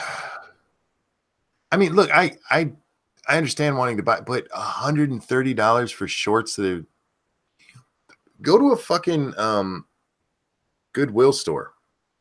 There's gonna be corduroy pants in there. Just cut them off. You got the same look. Yeah. What is wrong with people? Well, this one comes to us from our very own Dax. Yay! What'd I do? Misandry Island. Yeah. This is what a feminist utopia would look like. Guess who wrote it? I can't wait. Who did write this? Clementine Ford. Holy fuck. Oh, this is from back in 2015. Yeah, just started floating around again. I've never seen that's this before. Cool. As a shrieking feminist harpy, it's been a long-held wish of mine to sail away on an ocean of male tears and live on an island that recognizes the inherent humanity of women. Hey, look, we recognize that here. That's why we tried to help them with their vaginal health and smell earlier. Sell a nipple twist t-shirt. You know what? I should make a nipple twist t-shirt. There's a lot of them I should make, and I've been too lazy. You should go to the zoo, take a picture of some monkey nipples, and put them on the shirt and call it nipple twist, and then anybody could get a free nipple twist. Oh, there you go. Did you see, I don't know if you guys followed that argument. My stalker was back today. I briefly saw it, and I was going to wait till I got back till you started talking about her. She, at one point, she said, this is you right now. And she linked a video of, it's just a still picture, but it's an hour-long video of monkey sounds. That's kind of racist. I'm like, is this the porn you touch yourself to when you think of me? She did not like that. Free costs nothing. It costs $20, the same as online. What? Random, you lost me there. Let's see. This is my Misandream. She's so funny. Jesus. Oh, I like this line up here. Sorry, I missed it. We'd make jokes because women are very funny. You know what? That is a funny line. Mm-hmm. It's not true, but it's funny. Women would be paid more. Economic freedom is vital to women's liberation. So on Misandream Island, women would automatically be paid 30% more than men, regardless of their ability. Okay. Number 2, pop culture will tell and celebrate work made by women, about women, for women. You know, I think the funniest thing I've heard in regard to something like that, Lifetime touts itself as television for women. And I think it was Jim Gaffigan. He goes, you know, for a women's network, they sure do show a lot of women getting beaten. Yeah. They do. There's a whole bunch of movies about women getting the shit kicked out of them on that channel. Let's see. School reading lists would be dominated by the works of writers like Virginia Woolf, Alice Walker, Chimamanda Ngozi. I don't know how the fuck you say any of that. Melissa, something I'm not going to be able to pronounce, and Jeanette Winterson. Movies will be made about tempestuous and tortured women geniuses. The performances hailed as mind-blowing in method, a broad range of so cunty women acting cunty. Number 3, free and easily accessible abortion clinics with 0 exclusions out the front, which reach all the way around to the sun. What? With exclusion zones out the front, which reach all the way to the sun. Why would they need abortion clinics if there's no men? No, there's going to have men. Remember, they're being paid less. Oh, I just assumed they were paying them less because there aren't any. Okay, this is her. Wait, I got to just real quick. Mm-hmm. Let me do that again. Free and easily accessible abortion clinics with exclusion zones out the front, which reach all the way to the side. And this is because sometimes you just feel like having one. Oh, God, I hate her so much. She's a dirty cunt, man. Mm-hmm. She's one of those ones who needs to start checking her wall linings. I'm sorry, I cut somebody else off there. Did you? I did. Okay. Number 4, women-friendly social media. On Misandream Island, there will be no social media platforms allowed which indulge the feelings of whiny man babies. Instead, we'll have Fembook. It's so good, though. Oh, man, I love this page. It will be adorned by photographs of women breastfeeding or just chilling with their pubes hanging out of the front of their shorts and their cellulite on display. This is not a feminist land. This is her nightmare utopia of her own personal design because you fired the gardener. Why does every other woman have to? Right? This is weird. Yeah. Number 5, genetic engineering that allows the female species to develop so that our eyes have lasers in them. Now you're just getting silly. That's not really in there. Oh, my God. That is absolutely in there. Yeah, it is. It's really in there, guys. What the fuck? Okay, so you're an insane, full of shit woman who's writing this as much for comedy as anything else. Fuck off. Well, she thinks she's funny. Yeah, she has the utmost identitarian idea that she is the funniest woman alive. I mean, right there, Polly. I ain't make that shit up. By the way, she just quit her job. Did she? She did. Somebody was telling us about it yesterday. I haven't got to see it, but apparently she had a major fucking meltdown. Nice. Imagine this crazy cunt had a meltdown. I wonder. Turned to code tweets and was just Yeah, I don't know exactly what happened with her. I didn't get a chance to look it up because I got busy with everything going on today. Her doctor didn't up her meds like he was supposed to. Here is the Guardian story. Clementine Ford quits SMH and Age after warning over Twitter post. Oh. On the Sunday morning, one of the Sydney Morning Herald and Age's well-known writers on women's issues, Clementine Ford, quit in spectacular fashion this week with a spray against executive editor James Chessel on Twitter for allegedly protecting his Liberal Party allies. Chessel was once a staffer for Joe Hockey. I don't know who these people are. By the way, guys, she's down in the Australian areas. Ford, who revealed she had received an official warning in September for calling Scott Morrison a fucking disgrace on social media, told Weekly Beast she resigned after 7 years because of the cultural shift at the newspapers, which are now owned by Nine Entertainment.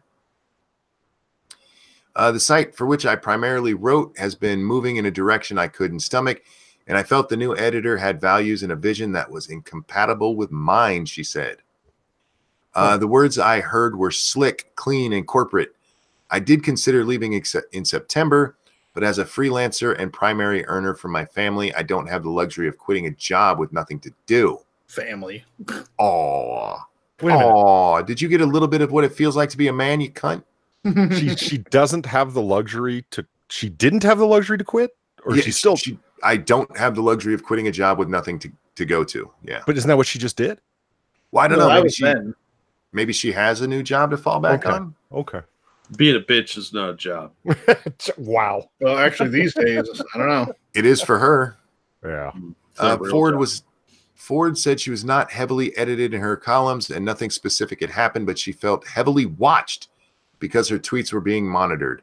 It's a toxic mess there right now. Well, stop being a cunt. Jack, can you imagine the response of people over at... Oh, you got a super chat there, Monkey. Oh, thank you so much, Campbell.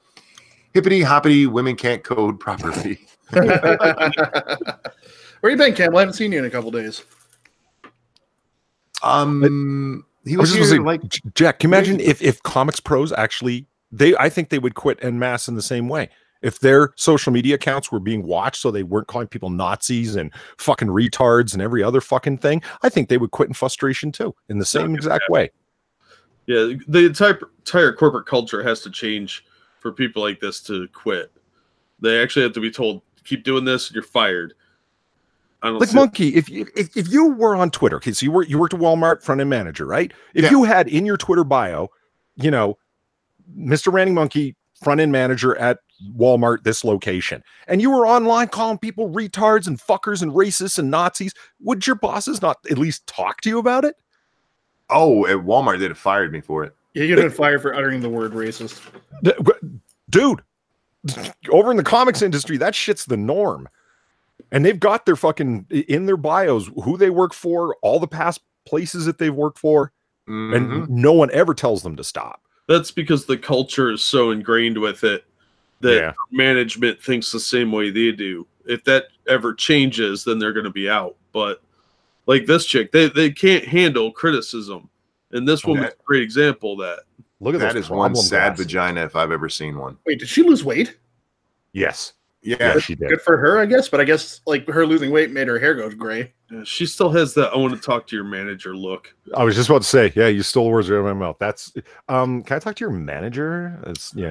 Thank you again, Campbell. Been busy prepping or preparing for the post-Brexit race war. Good luck with that, buddy. I'm ready for you. Your gardening trowel. Oh wait, you mean his spade? Oh, I wasn't going to say that. Oh my god. What were you going to say there, Polly? I think I did say it, didn't I? I don't. Okay. Oh no, she's got. Yeah, all I said was she's got that. I want to talk to your manager look on her face. Definitely, yeah. Isn't it funny how women who swear are always called foul mouth, and men who swear are called provocateurs? No, they're not. I wonder what that's about. Hey, that's bullshit. That's bullshit. Yeah, she's full of crap. If I cussed like that at work, if I cussed like that at campus, oh my god, I'd be told, "What the fuck are you doing, talking in front of undergrads like that? Watch your mouth." It's got not. Can you be a little less provocative? No. That's bullshit. How many times have you heard of somebody referred to as a foul mouthed comedian? All the time. Like Lots. Look, Clementine, the problem isn't that you're foul mouthed; it's just you're not funny. But I am curious. This has become a thing where women are out there to be more foul mouthed. That's the new battleground in feminism, is being able to say fuck. Oh, it's middle class edgy. You know, it's a bunch of people that don't interact with other types of people that think it's edgy to swear. Ooh, I'm being naughty. Oh my gosh. She's such a moron. I haven't been to her Twitter in a long, long time. I think I'm banned. Well, I'm going to find out. What's her at again? Clementine _board. You know, here, I can share it if you want. Oh, well, I don't want you to technically, but you know. Oh, hey, either I got unblocked or I don't know, because I can see. Thank you again. Oh, sorry. Thank you again, Campbell. You're all Yankee Doodle spastic poodles. Where's Bear? I don't know where he's. Probably sleeping or getting ready to bring the kids to school. Probably more likely. I'm still trying to get over that. Her description of what she would do with abortion clinics in her feminist utopia. Okay, so there's a Silver Surfer comic back in the day. This is when this connects. Trust me. Where this is when Infinity War was still going on with Thanos trying to kill half the population of the universe and stuff, and after he had snapped his fingers using the Infinity Gauntlet and recreated the world, remember, like in the comic book, it's because he worships death. Like, it's not because for environment. It is partially for environmental reasons, but also he wants to bang the fuck out of her. Right. That's a big part of it. And like all of this is meant as a gift to death kind of thing, right? To cause so much death. Anyway, in the Silver Surfer comic, he creates this a throne world for himself because he's infinitely powerful, and every capital needs its own population, doesn't it? So he creates 1 trillion lives by snapping his fingers. And Surfer asks him, why would you, somebody who loves death so much, be motivated to create so much life? And he goes, oh, you don't understand. And he shows them the temples where there's people just being let in, endless slaughter. That's what flashed into my mind. Mm-hmm. Because she's talking about going all the way to the sun. Like, that's what you want, Clementine, an endless factory of death? Like, Yes. You're not advocating for women who are in a health position or, the oft brought up rape or incest, which makes sense. That's a grounds for a discussion and a conversation. You're just talking about because they feel like it. That's just death for the sake of death. What the fuck is wrong with your head? You're overlooking the religious zealotry aspect of this, because while they're irreligious, they still have a religious mindset. It's okay to commit an atrocity if you do it for the right reasons. It blows my mind that I have to go to a comic book to find anything like as fantastic and crazy imaginative as that world can be, to find anything analogous to what she's talking about she wants to see in the real world. I got to go to Thanos to find an example. I think you could go to Nazi Germany and find something similar. Yeah. I mean, there's been genocides all over the world because they think they're in the right to do so. Well, even with what we saw in the whole abortion thing just the other day, Planned Parenthood has come out and lied about what was said. Planned Parenthood tweeted this out today. Let's set the record straight. The idea that the proposed bill in Virginia somehow allows a woman to have an abortion up to or as she gives birth is flat out untrue. Bitch, we saw the video. Yeah, that's what our bill would allow that. Yes. That's exactly what she said. Eyes, buddy. No, your eyes and ears are lying to you. Believe what we tell you. This is not eugenics. It's just sort of eugenics. That's not true. Because this cunt at Planned Parenthood doesn't like that people are seeing what they actually want to do. Mm-hmm. Did you see the Tucker Carlson thing where what's her name, Klein, was brought on? She's a pro-life activist. No, you got to watch that monkey from a safe distance from your monitor because you might punch it. John Ward made a video about it. I had not seen the original Tucker segment. It's mind blowing. He's like the governor of Virginia. He said this in support of this, that all the way up to, the point of birth for abortions. And I was wondering if you had any thoughts on that. And she launches into this YouTube style debating structure of ignore what the person just said and asked you, ignore the subject, and just preach talking points over the person's voice. It was the most ridiculous discussion I've ever seen. And he just brought it to an end because it's like, I've asked the same question 4 or 5 times. Do you want to talk about what this man said? You don't even answer that question. You just accuse Republicans of trying to control women's bodies and overturn Roe v. Wade. That literally is all she did. They don't want to talk about it because that's a non-starter. You can't tell the majority of American women that, the baby's crowning, and that's still okay to kill it because that's a non-winner. Well, they've gone further with that. Not even just crowning, to the point where you can literally have the baby, talk with the mom, and discuss it a little bit. And if she's not good with it, go ahead and kill the baby. Thank you, Campbell. Seen the news about U.S. governor who blacked up in 1984? Yeah, we talked about him earlier.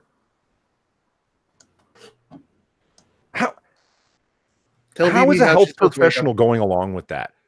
How can you even make an argument about the mother's health at that point when it's a completely separate, independent life going on? No, it's a mental health issue at that point. It's about being a sociopath, in my opinion, because look at Unit 741, I think it was, in Japan, where they were cutting people's limbs off and reattaching them to see, with no anesthetic, so they could see if they could do it. Dr. Mengele. I mean, there's a lot of really messed up people out there, and if somebody is a sociopath or a sadist, medical profession's a good one to go into. Like, I'm not even a pro-life extremist. I never have been. It's so you think abortion, within a few weeks of conception or up till, so many number of weeks past conception.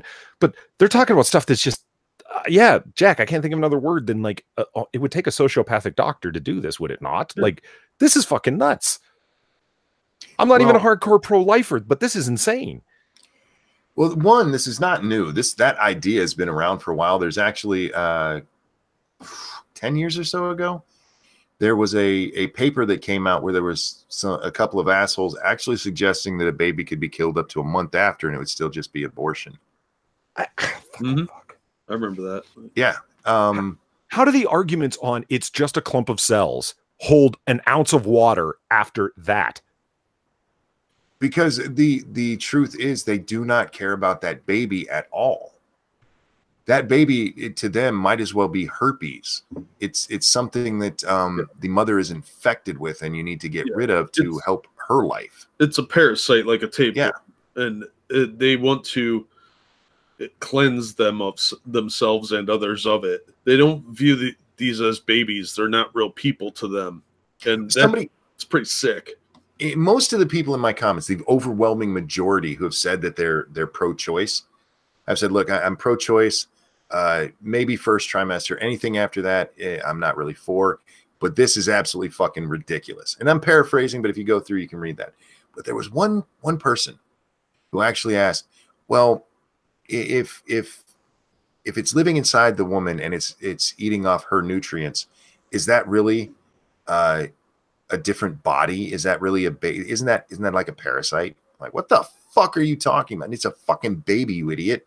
No, it doesn't fit it doesn't fit the category of parasite at all, and I'm not even going to explain why. And Prospero brought up Peter Singer. I suffered through an undergrad single major in philosophy. I suffered through Peter Singer. It's fine. I don't want to talk about him. He's insane.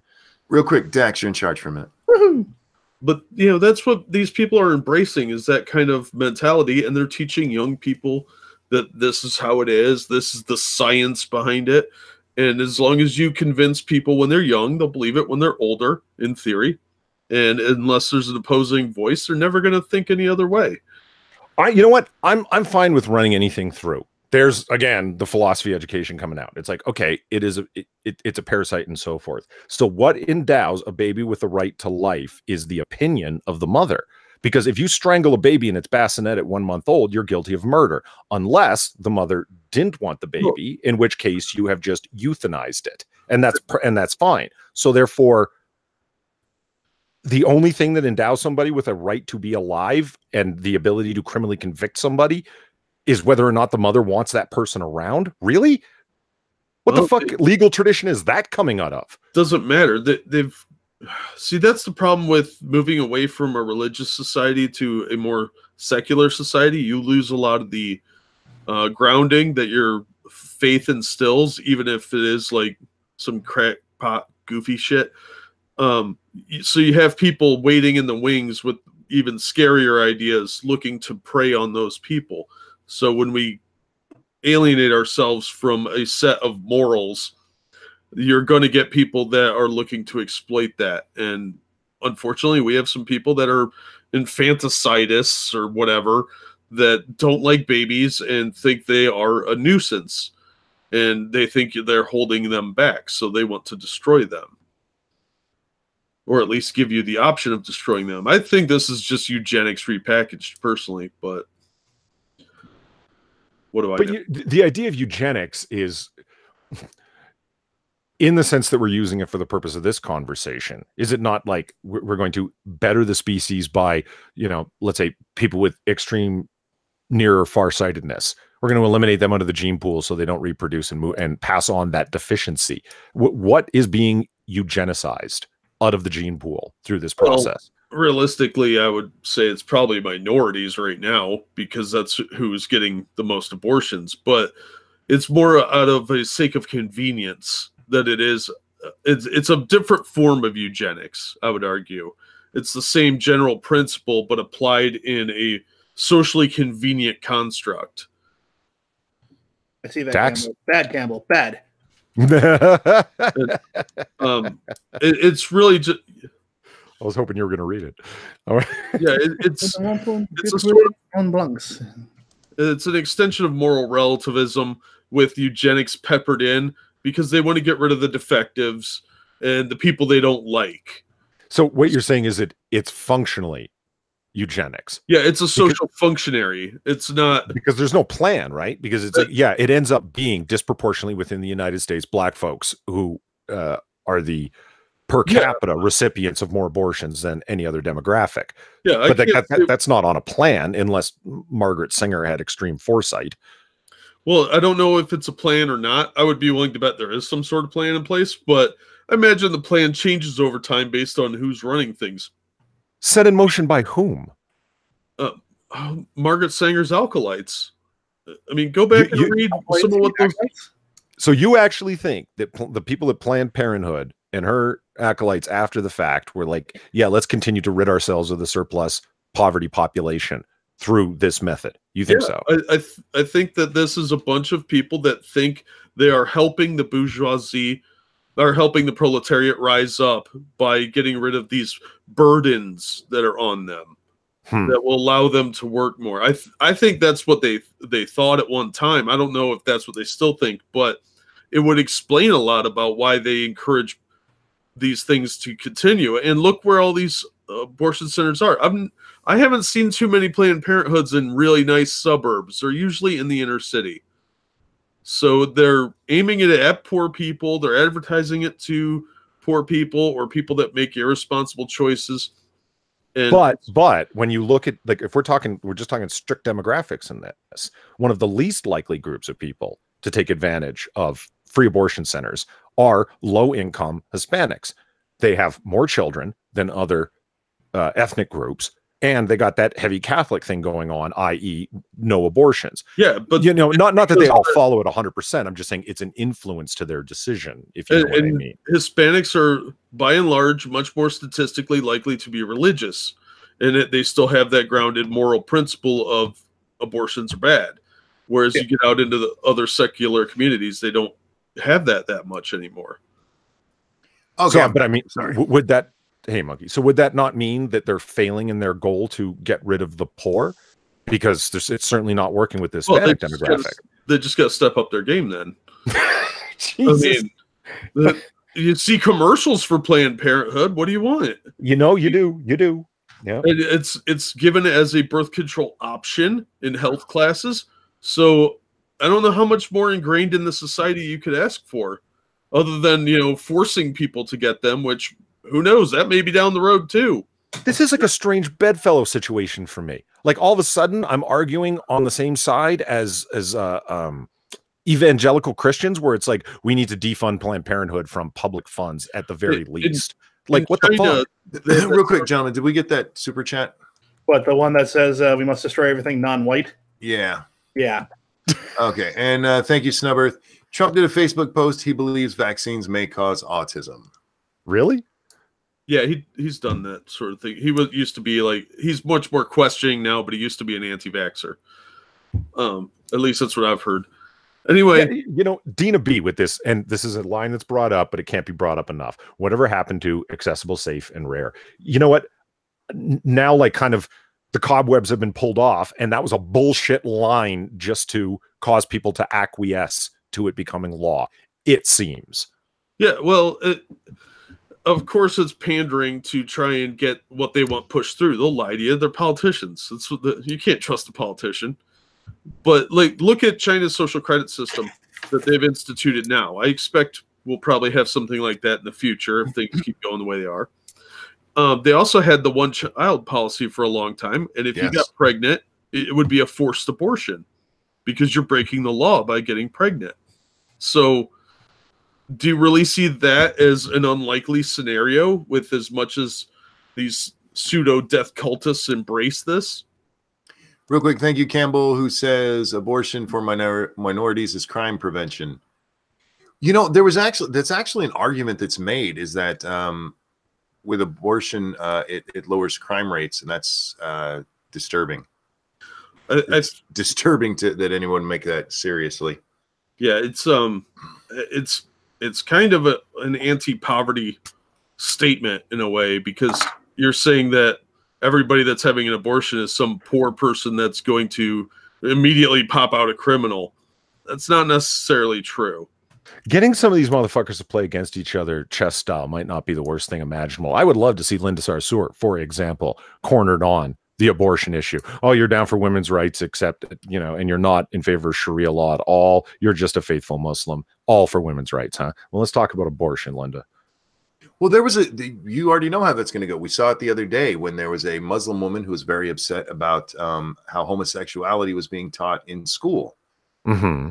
I don't know about this. I would. Oh, this was over. It was in England. Okay. She was upset because there was part of the curriculum just discussed homosexuals, and her being Muslim, that's against her religion. And it was in the newspaper, and then it just went away.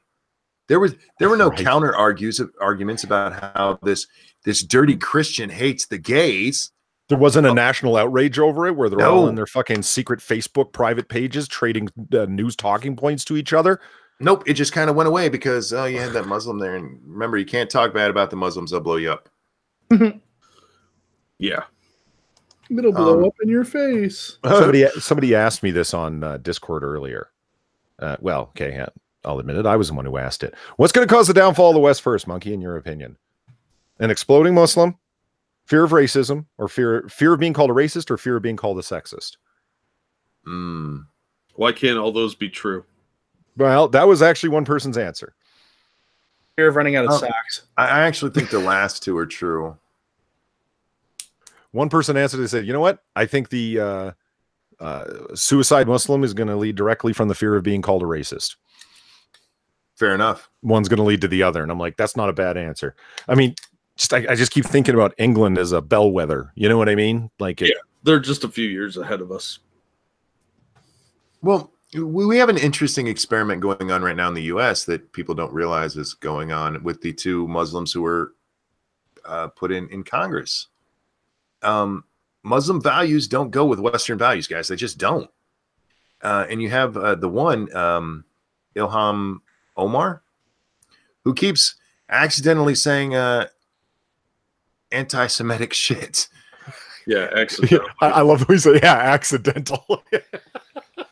Yeah, and then they have to bring her to the side and go, shh, you can't say that. Yeah. And she's like, why not? Fuck them Jews. I mean, that's my new ringtone. Oh, Monkey's back on. Yeah, I mean, Europe's having that problem all over, but they're forcing the population into a corner because it's two completely different cultures colliding, and there's no assimilation whatsoever because all cultures are beautiful. Look at the speed of the Jewish exodus, no pun intended, from France. What is that coincidental? Yeah, no. I wouldn't want to be in France if I was Jewish either. Yeah, France is falling apart. I fucking get it. It's clear who they're protecting, like they meaning the government is protecting, and who they're not protecting, which is you. The Jewish residents of France. Yeah, no shit. Yeah. I don't know if y'all have heard this, but Jews and Muslims don't get along real well. I heard that one time. Yeah. Keenan in chat says option E, increasing call to socialism / equality of income or outcome. I would actually agree with that. That would be, if you were going to say, what's going to cause the downfall of the West, it's going to be the same thing that's caused the downfall of so many societies. It's going to be class warfare that leads to blatant socialism. The reason why, thank you, possibly Campbell. Racist. Less Muslims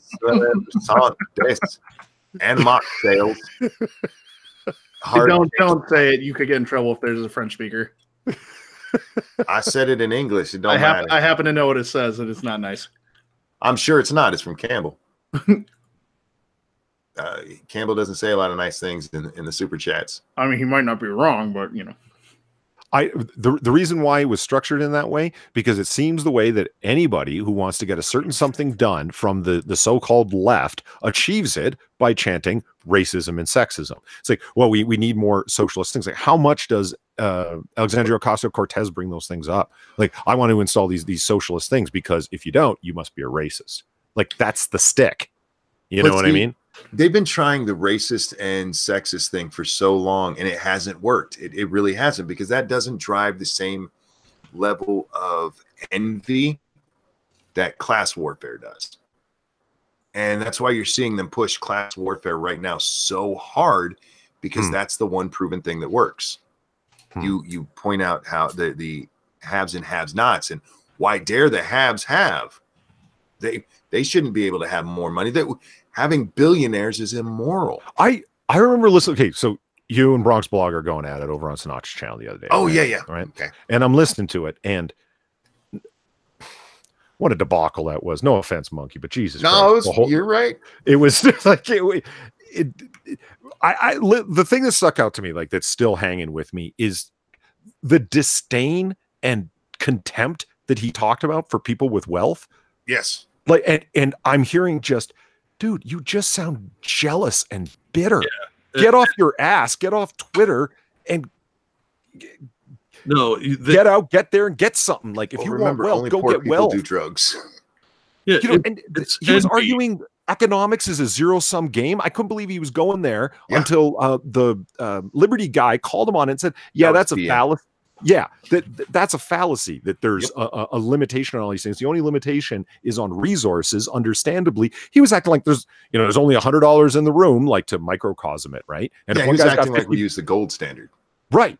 It's like, and so if one guy's got $50, that means he must have taken it from the other people in the room. And it's like, listen, I'm not a fan of old money. I don't want to hang around moneyed families, blah, blah, blah. But possession of personal property is a cornerstone of not only the West, but America in particular. Like, what the fuck is wrong with this guy? Like, how can you not be more self-aware of how bitter and salty you sound that somebody's got nicer clothes than you? You sound like you want the government to use its state power to go steal money from people and give it to you. That's exactly what he wants. Envy is a powerful fucking thing. And I asked him, because he was going on and on about Bezos. Like, how much money Bezos have any effect on you?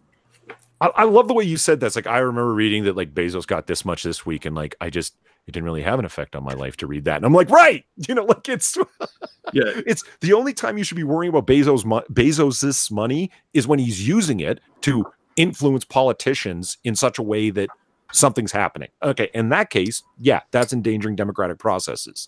Other than that, shut up, man. I don't care if he's got a gold toilet. What's that got to do with anything? Poor people don't give me jobs. Yeah. But see, that's exactly why envy is a powerful motherfucker, man. You tell people, look how much money this guy has and how you don't have any. Well, why does he have so much? He must have taken that from me. Nope. No. Does the guy really need to earn this much this week? Yeah. And it's like, on what basis are you forming that judgment of need? I don't even. And then he took it from the backs of his workers, like his workers were paid.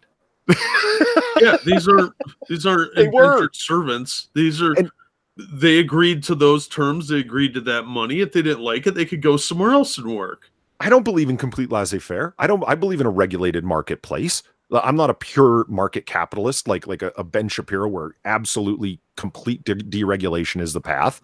But this guy is like, it was a complete, to employ a little of that free market terminology, it was a voluntary agreement that they went into. I need a job. I'm willing to work at one of your fulfillment centers. How much are you going to pay me? This much? Okay, I agree. What? Who was forced to do anything?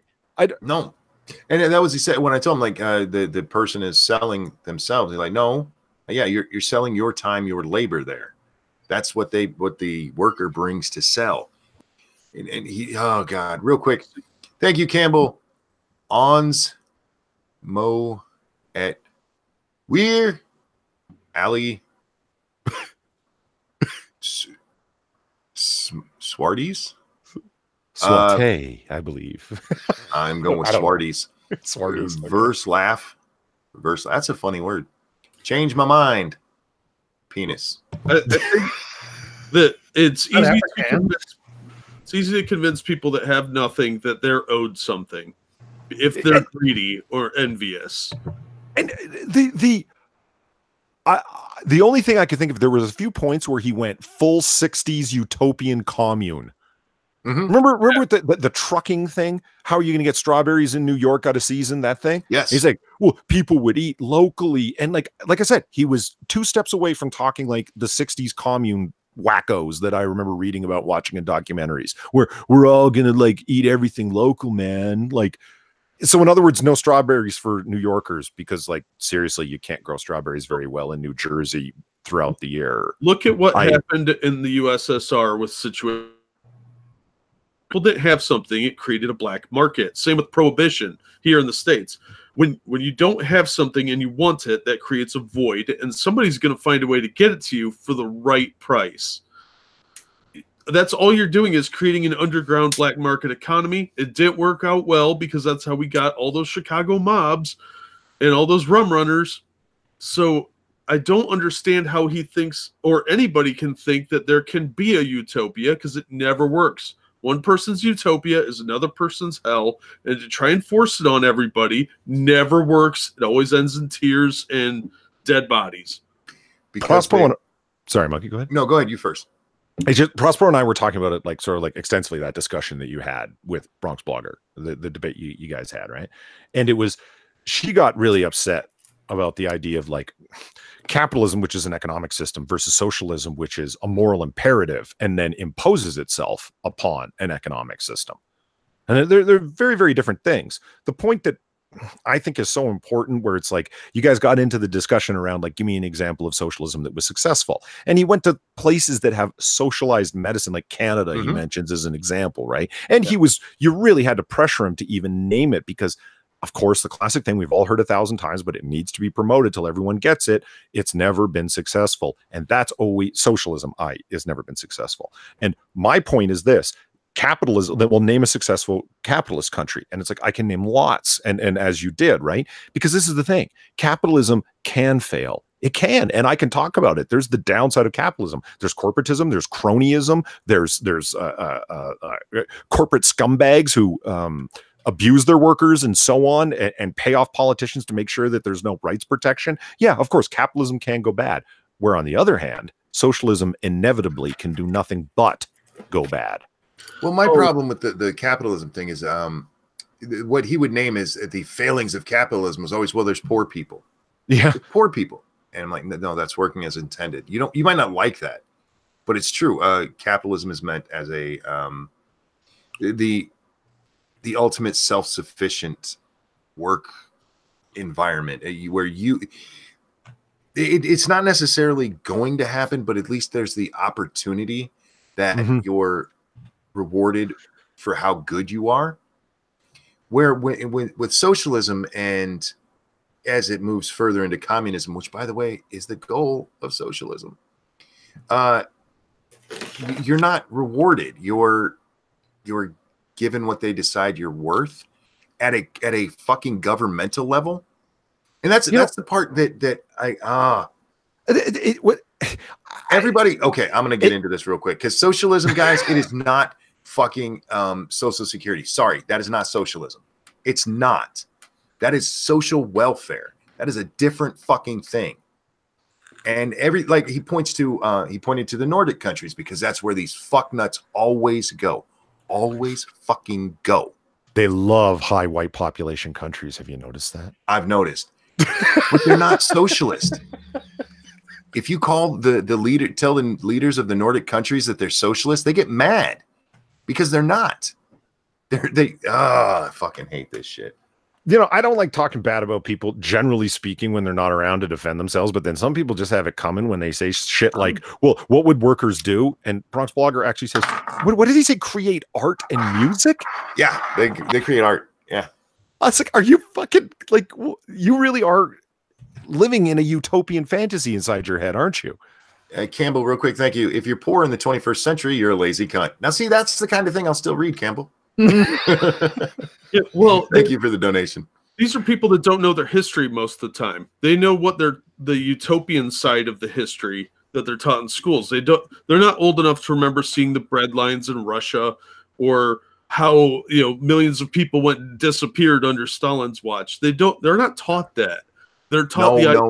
Look, under Stalin, those 25 million people, every one of them died because crops didn't grow that year. It's because he executed all the farmers, or was that Mao executed all the farmers and was like, "Here, intellectuals, you run this farm now." And Prosper brings up a great point. Have you seen Soviet art? Dr. Lehman did a great video on what Soviet art looks like and what art under communism looks like. It's all about people working in service to the state. I want to know how you get means to create it. Because you're sponsored by the state to do it. Not in his utopia. Well, you get some corn and that's it. Oh yeah, that's right. Everyone's like, well, they'll find ways to make art. I remember you asked, how would you get the consumer products to make art? That was good. It's all macaroni art now. There is no money. And look, I'm not talking bad about him. I'm talking bad about the stupid shit he said. Yeah, it is his ideas and words, because it seems like he's coming from a good place that he just doesn't want poor people to starve. But sure, dude, the authoritarian nightmare that you're suggesting is not going to end in a place that you're going to be happy with. I've said this many times. I don't think the people I disagree with are bad. I think most of them come from a good place. I think Bronx just doesn't want people to starve in the street, and neither do I. But they have no sense of history. Socialism is one of those things, and I've said this for so fucking. It looks good on paper. On paper, it's like, yeah, this will take care of everybody, and in practice, it just doesn't fucking work. Mostly because you need to centrally plan everything. And if you want to see like people complain about bureaucracies in the United States fucking everything up. So you want to create a hyper uber bureaucracy? The fuck are you thinking? It goes against human nature. Where's the incentive? Where's the competition? Where's all of the things that make us? You don't need those, Polly. You don't need incentives. You don't need to work hard. Everything. You know what the ultimate irony here is? These are deeply envious people who think that all you have to do is change the system and envy itself will go away. It's foolish and utopian. What, and the envy will go away. How about that? That reminded me of why do people do drugs and opiates? And it's because of capitalism. And I was like, what? Because they're poor.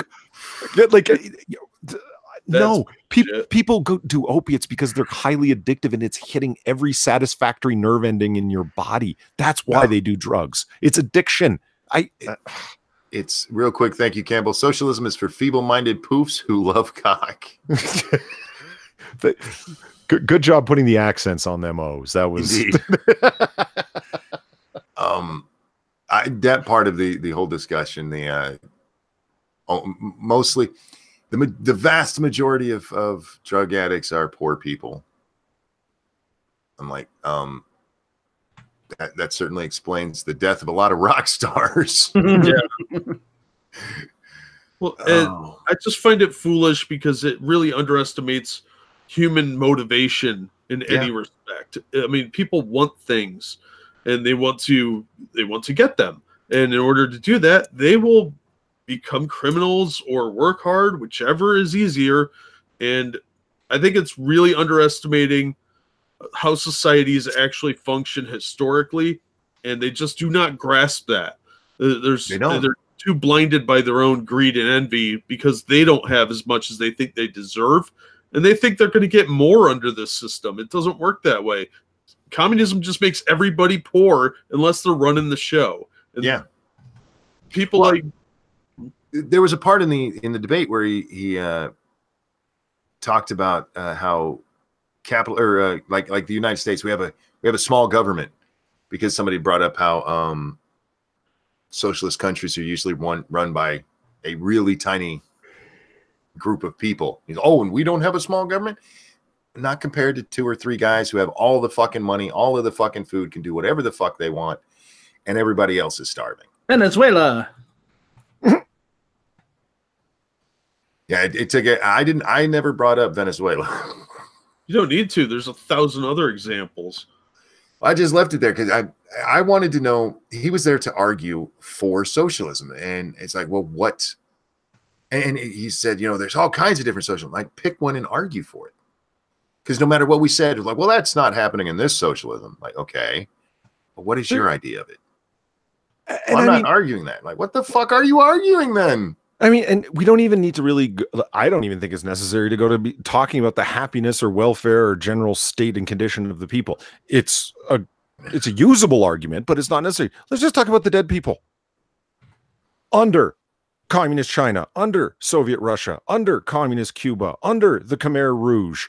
Like, the list just goes on and on and on. And that was all in the 20th century. Thanks, Karl Marx. and for everybody else who accepted his ideas.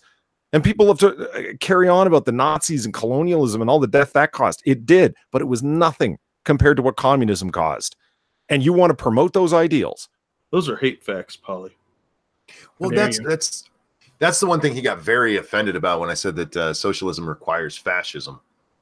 And it does. And he said, well, what happens? It does, because like he goes, well, what happens if somebody steals in capitalism? Like they go to jail. He goes, that's the same thing. He's like, yeah, except for in our country, if I go to jail for stealing something, when I come out or even in there, I can say, fuck my government for putting me in here. I disagree with what they do.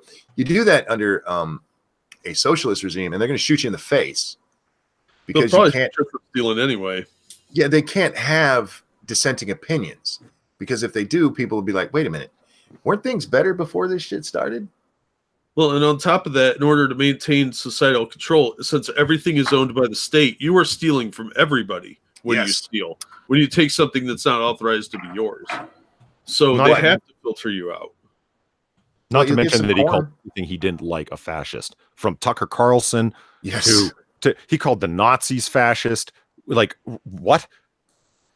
He was just, the guy was all over the fucking place. It was just anything I don't like is what is fascist. You know, several people told me, wow, I can't believe you had a lot more control than I would. It's not my first rodeo arguing with a communist or a socialist.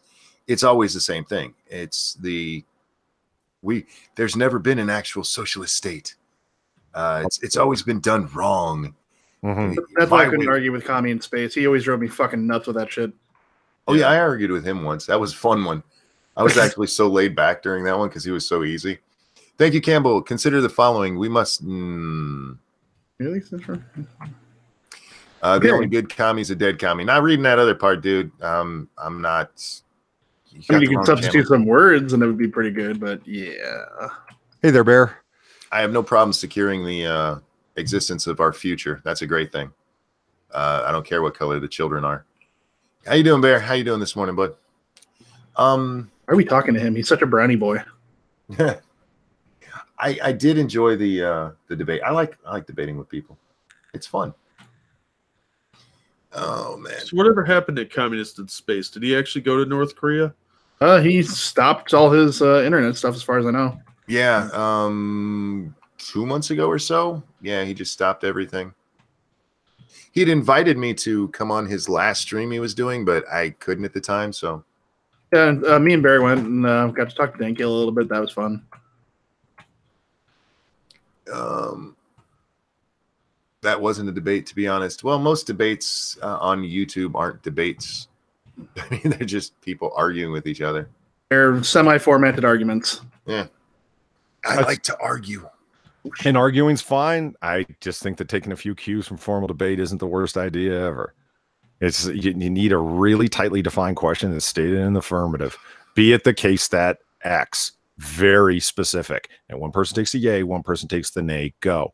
When you're at, like, because basically your argument or your discussion, conversation, what have you, with Bronx Blogger broke down to it is the case that capitalism is superior to socialism, and you took the yay position. That's so general. The result was inevitable that it would go everywhere and anywhere, you know? Well, see, I understand what you're saying, but I don't necessarily think debate/arguments need to be productive. I think they're just fun. Well, you know me. I like to dodge and parry as much as the next guy. You know, it's you're a narco-capitalist. Wait, think about some of the arguments we've had, Monkey. I mean, you know, come on. Oh yeah, I know. I just like to argue.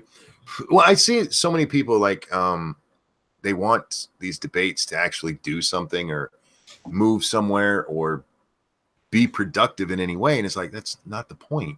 You're probably not going to change the other guy's mind anyway. No, I disagree with that. That's for the audience anyway. Right, it is for the audience. As long as it's not devolved into ho, hoo. Right? Exactly. Well said. All right, did you say something, Twink? Well, guys, I think I'm going to wrap this up. We've been going for a little over 2 hours now. You have. I have, yes. And I need to go get some sleep, even though I was in bed all day. Chat, guys, thank you so much for coming. Thank you for the donations. Those are, I really do appreciate them. Even Campbell's. Even Campbell's, even though I'm not going to say some of the things you want me to. Jack, is there anything you'd like to shill today? I'll be on Polly's channel on Wednesday. Otherwise, you should go subscribe to Irate Alex. Yay. And Dax, anything you'd like to shill? Miracle Whip. Miracle Whip is awesome. Yes, it is. Polly, anything you'd like to shill out there? Yeah, I'd like to shill my channel as I have before, but you can come check it out every Wednesday. We do comic book curation, a live stream about comic books, everything in and around them with pop culture, including movies and all those other fun stuffs. Plus, my short form comic reviews are coming out if I ever finish the intro video. You won't. Tonight, you can find me on Lords of the Night at 9 p.m. Eastern on this very channel. And then I'll be over on 2 Cents Plus playing 7 Days to Die. Check out my last video if you haven't, guys. I put abortion in the title, and Google doesn't like that. So it's not getting recommended anywhere. So if you enjoy it, share it, please. And with that, guys, thank you so much for coming and watching. Jack, Dax, Polly, thank you guys for joining me. Everybody, take care of your vagina. We'll see you next time. Bye, guys. Have a good night, everyone. Bye. 9/11